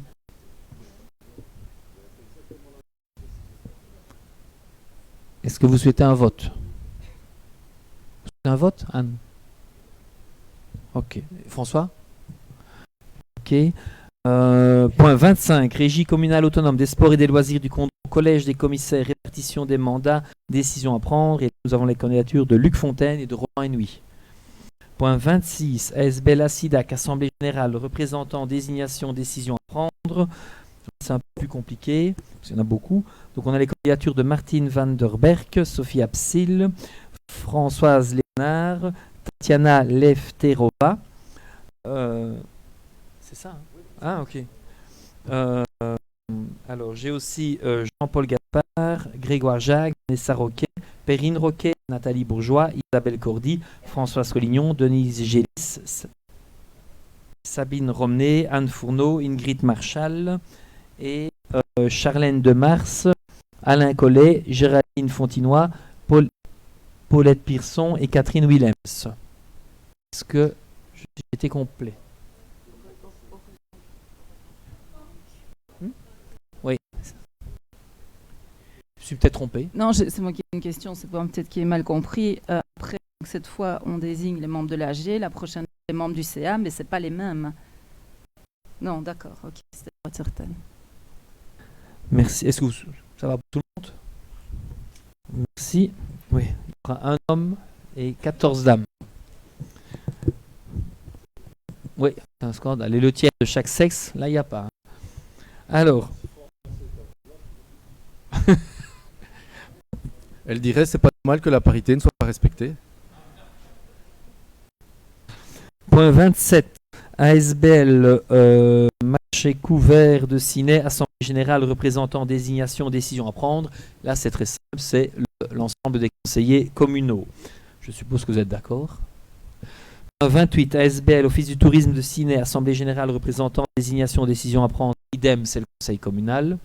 Point 29. ASBL, Comité des fêtes de ciné, Assemblée Générale représentant, désignation, décision à prendre. C'est le conseil communal. Point 30, on vous demande de le reporter puisque l'ASBL Centre culturel de ciné va retravailler ses statuts et ça sera donc l'occasion de changer le mode d'attribution, en tout cas la qualité des mandataires qui nous représenteront pour le Centre culturel de ciné. Mais Jean-Marie veut prendre la parole. Oui, tout simplement pour dire que dans la délibération que vous reprendrez, s'il vous plaît, ne mettez plus de députation permanente, mais comme provinciale. Oui. On en profitera pour tout changer au niveau des statuts. Ça va. Point 31. Centre culturel de Dinan, Assemblée Générale représentant, désignation, décision à prendre. On vous propose la candidature de Géraldine Furnémont et Chefine de la Culture. Point 32. ASBL, Maison du Tourisme, Condrofamen, Assemblée Générale représentant, désignation, décision à prendre. Et donc là, nous avons Benoît Davin, Marc Aymon et Laurence Daff. Point 33. Un tour pour tous, Agence immobilière sociale ASBL, Assemblée Générale représentant, désignation, décision à prendre. On vous propose la candidature de Guy Milcan et de Fabrice Marion. ASBL ALE, Assemblée Générale, représentant, désignation, décision à prendre. On vous propose là la candidature de Geneviève Gillin, Denise Gélis, Emmanuel Bolland, Jean-Paul Gaspard, je me suis trompé, Vincent David et Christelle Pirlot. Point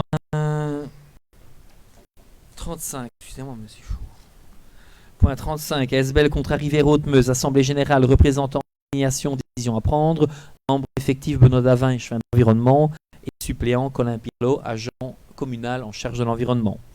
Point 36, ASBL contre Rivière-l'Est, Assemblée Générale, représentant, désignation, décision à prendre, idem, Benoît Davin et suppléant Colin Pirlot. Point 37, ASBL Matélé, Assemblée Générale, représentant, désignation, décision à prendre, Frédéric Deville.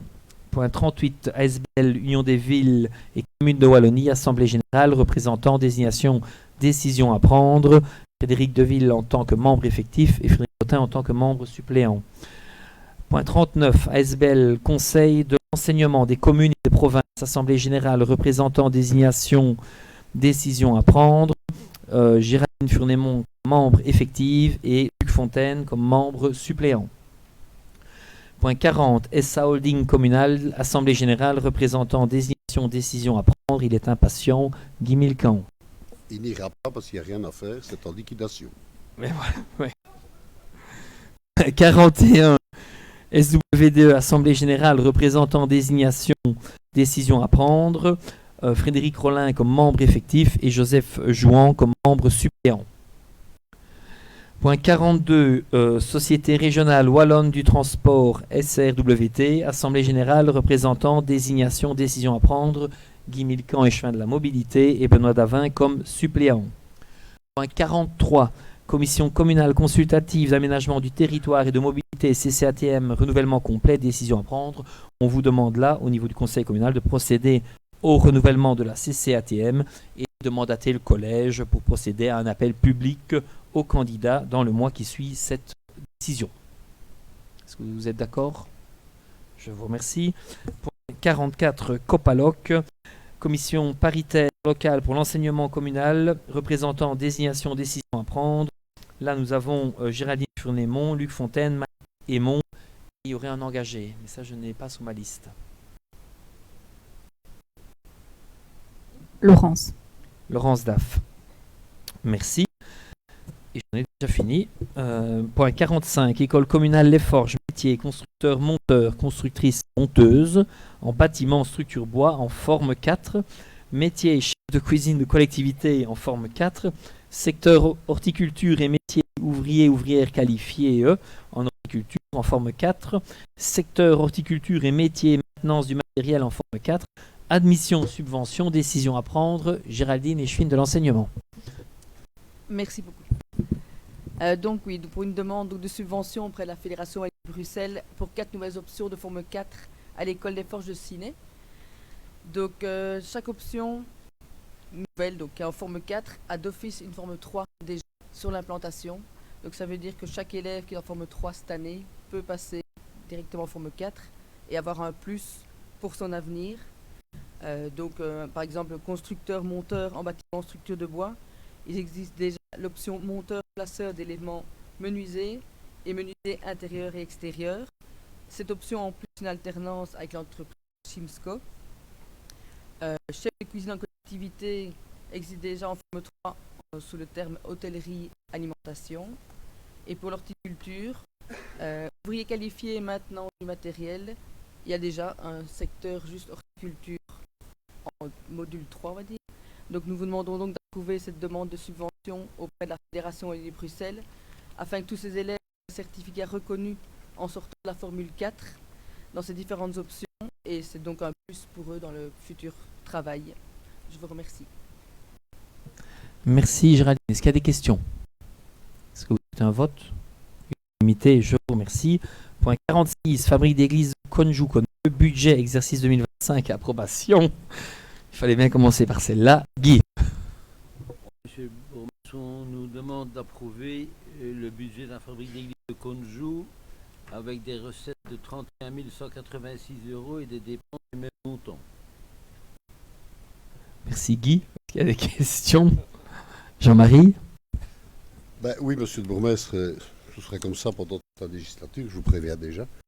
C'est pas parce que mon groupe est dans la majorité que je vais renoncer à faire des interventions sur certains sujets, non pas sur tous bien évidemment, et certaines questions que j'avais posées au collège précédent. Alors je reviens toujours avec la même chose. Guy, je suis content que c'est toi dorénavant qui va traiter ça, parce que pendant 6 ans j'ai posé la même question aux échevins responsables et je n'ai pas eu de réponse. Vous savez, et tu le sais, que le presbytère de Konjou a été vendu et que l'affectation de cette somme, on m'a parlé tant le bourgmestre que Anne, que Gaëtan Gérard, que c'est l'objet de tractation, on allait trouver des accords amiables, ci que là, et que ce n'était pas la méthode Schaeffer, qu'on n'avait pas rentré dedans. Ben, 6 ans après, il n'y a pas eu la méthode Schaeffer, on n'est pas rentré dedans, mais je n'ai rien vu venir.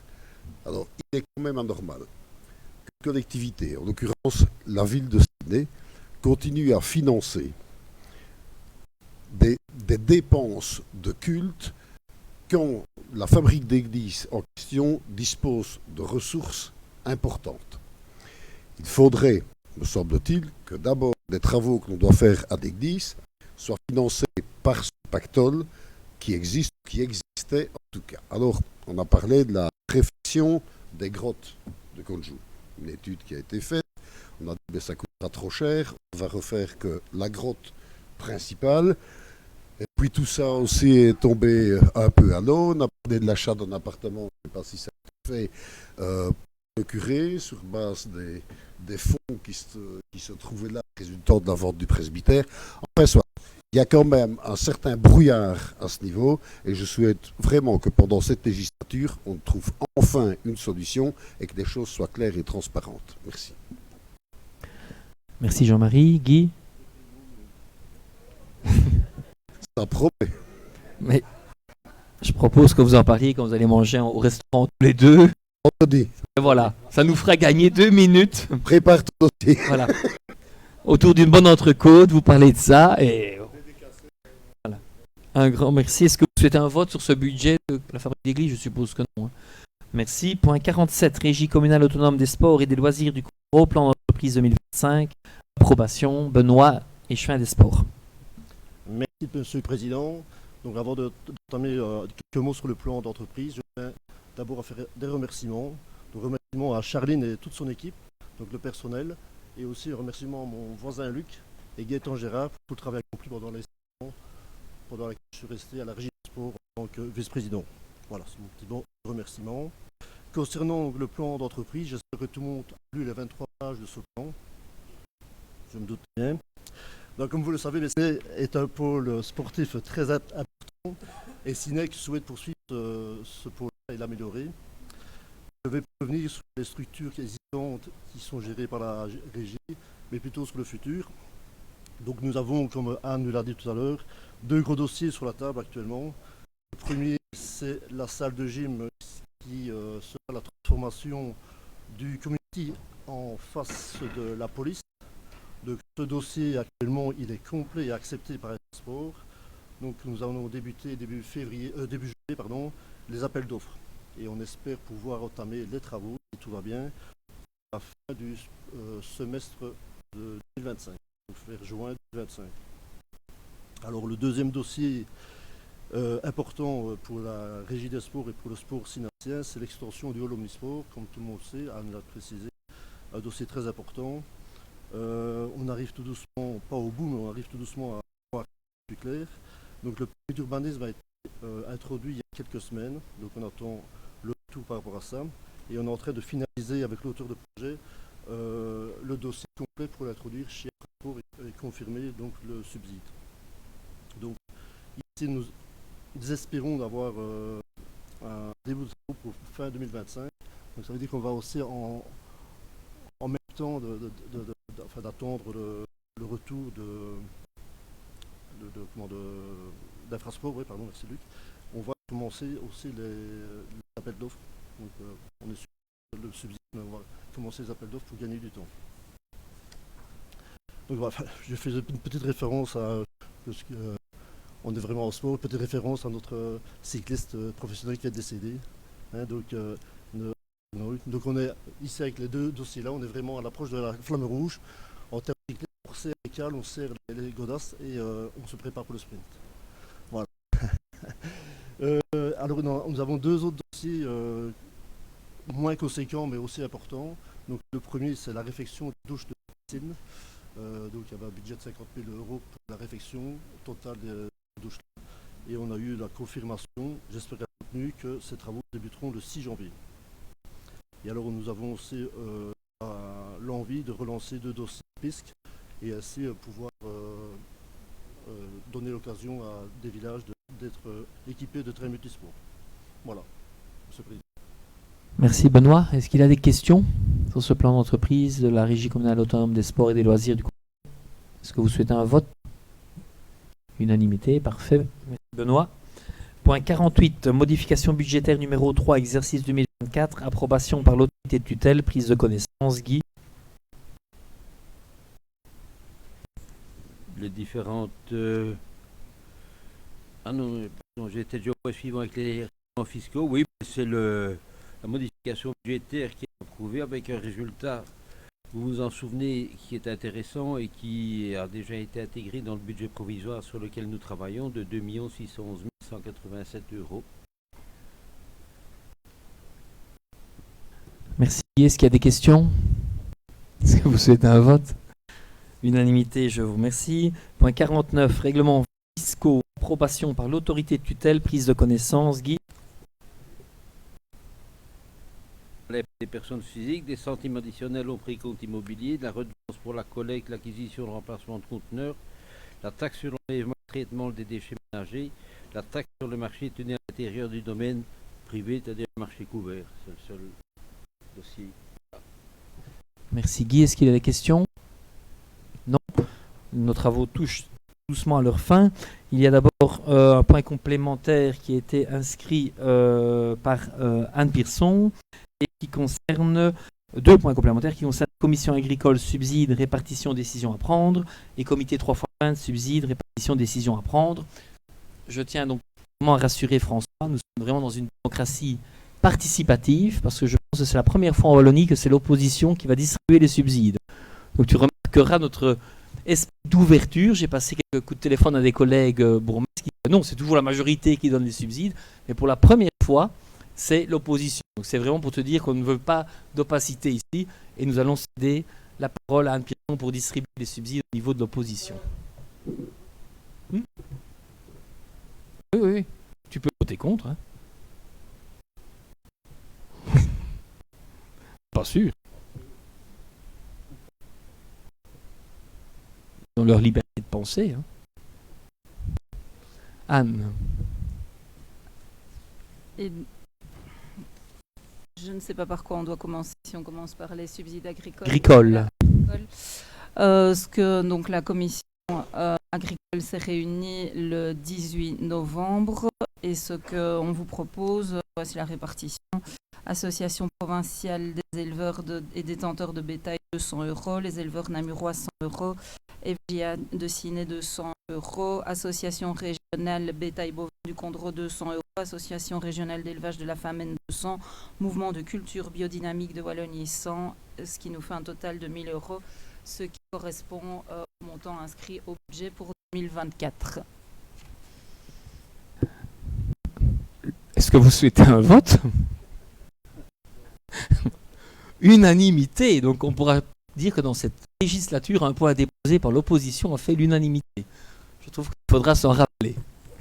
Un grand merci pour ce travail effectué. Le point suivant, alors maintenant, comité des 3x20, subsides, répartition, décision à prendre. Alors le CCCA, donc là aussi la commission s'est réunie le 18 novembre.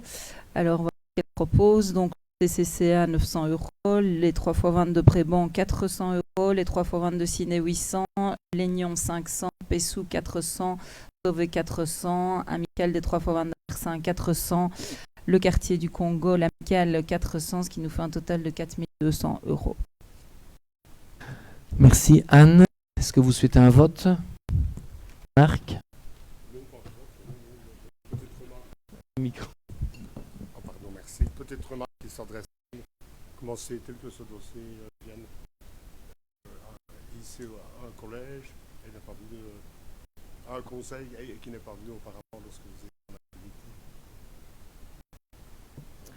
Donc on a jusqu'au 31 décembre de chaque année pour attribuer les subsides. Il n'y a pas de moment dans l'année, on les attribue quand on veut. Et si vous voulez tout savoir, moi je pensais que ça allait passer d'office au conseil communal du 2 novembre. Ça n'a pas été inscrit et donc c'est comme ça que j'ai simplement demandé. Voilà, mais on n'est pas en retard. Enfin, on a jusqu'au 31 décembre pour les attribuer. Donc voilà. Donc j'en conclus que vos collègues ont pensé et vous pas suffisamment. Franchement, déjà, vous n'êtes pas très attentif parce que chaque année, je suis la dernière à passer les subsides au conseil communal. Donc, c'est souvent en octobre, novembre ou décembre. Donc, tout le travail était fait. La commission a eu lieu, les propositions ont été faites, les infos ont été transmises au service. Alors, votre petite remarque de vous n'avez pas travaillé, vos collègues, oui, franchement, ça ne représente rien dans le travail d'un échevin. Alors, vous, quand vous étiez échevin, c'était peut-être votre plus grand travail de faire la répartition des subsides, mais moi, j'avais bien d'autres chats plus importants à fouetter. Alors, j'en terminerai aussi. C'est peut-être que vous avez deux casquettes que vous ne parvenez pas à travailler des deux côtés. Alors, chacun son tour. Alors, point suivant où on vous demande l'urgence. C'est un point qui concerne une contestation de congé devant le juge de paix. Et on va vous demander de vérifier une décision du collège puisque on a dû se décider en urgence. Mais ici, j'ai besoin des 2/3 pour avoir l'urgence. Donc, est-ce que vous êtes d'accord que ce point passe au conseil communal? Je vous remercie. Je cède la parole alors à Frédéric, échevin d'agriculture et du patrimoine. Merci Monsieur le Président. Donc on est dans la problématique, on l'a évoqué déjà un petit peu tout à l'heure, d'un bail à ferme et d'une contestation du congé du bail à ferme qui est porté devant le juge de paix de Ciney. Alors la procédure est déjà bien avancée. Je ne vais pas vous la rappeler toutes, mais en fait, ce qui est querellé, c'est le fait que les parcelles avaient été mises en location donc par le bailleur principal et que maintenant on a le sous-locataire qui fait une intervention volontaire dans la requête qui est portée devant le juge de paix. De ce fait-là, notre avocate considère que le bailleur principal a cédé une partie des parcelles sans l'accord de la ville de Ciney, puisque le sous-locataire, dans son intervention volontaire, fait aveu de cette sous-location. Notre conseil nous demande donc d'introduire une demande reconventionnelle en résolution du bail sur base de cette faute. Le problème, c'est que le collège ne peut pas être compétent pour cette action et qu'il faut une action, donc autorisation préalable du conseil communal. On n'a pas de délégation en la matière. Et donc, on vous demande aujourd'hui l'autorisation de mener cette demande reconventionnelle en résolution. Merci. Alors, il y a évidemment urgence et nous n'avons pas pu le porter devant ce conseil plus tôt puisque c'est plaidé le 14 janvier 2025 que la requête en intervention volontaire du sous-locataire s'est faite tardivement dans la procédure. Et on vous demande donc deux choses. La première, donc, c'est de demander, donc, comme je vous l'ai dit, d'autoriser le collège. Et la deuxième, c'est de ratifier le mandat donné à maître notre avocat pour mener cette action. Merci. Est-ce que vous souhaitez un vote sur cette ratification? Vous souhaitez un vote? Ok. Qui est pour? Qui est contre? Qui s'abstient? 15 oui, 7 abstentions. Je vous remercie. Et on termine nos travaux du jour par une question orale. Anne. Le règlement, donc la question concerne les pages politiques de Meuglerie. Le règlement communal prévoit que un bulletin communal sur 2 comporte les pages politiques.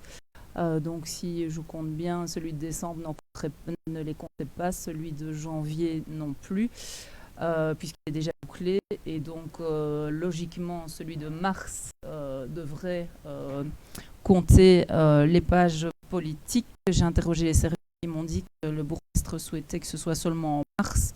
Or, il y a un règlement. Et donc, voilà, je voulais simplement savoir si c'était bien en février que les pages politiques seraient ouvertes. Oui, il y a eu un quiproquo dans tes mots, mais je pense que j'ai compris la teneur. Donc, en fait, effectivement, l'article, le ROI prévoit bien un accès à l'opposition. C'est d'ailleurs une des premières décisions qu'on avait prises sous la précédente législature au bulletin communal. À l'exception de l'article 86, l'accès au bulletin communal pour les différents groupes politiques sera suspendu les 3 mois complets avant les élections communales. Et ça ne dit rien pour l'après-élection communale. J'étais à bonne école ces 6 dernières années en termes de communication et l'élève ne passera jamais le maître, mais on a toujours essayé qu'il n'y ait pas de page politique pour le mois de décembre, puisque le mois de décembre est un bulletin communal où il y a énormément d'informations à diffuser. Donc si on n'en met pas en décembre, on en met en novembre. Et donc si on revient 2 mois à chaque fois anticipativement, on arrive au mois de mars. Et donc l'idée est de les donner donner accès aux groupes politiques qui sont représentés ici autour de la table, c'est-à-dire les 4 groupes, à partir du mois de mars. Ce n'est pas ce qui est prévu dans le règlement communal. Le règlement communal prévoit 1 fois sur 2. Il n'y a pas de disposition après les élections. Donc, le règlement communal qui s'applique, on ne change pas les règles comme ça.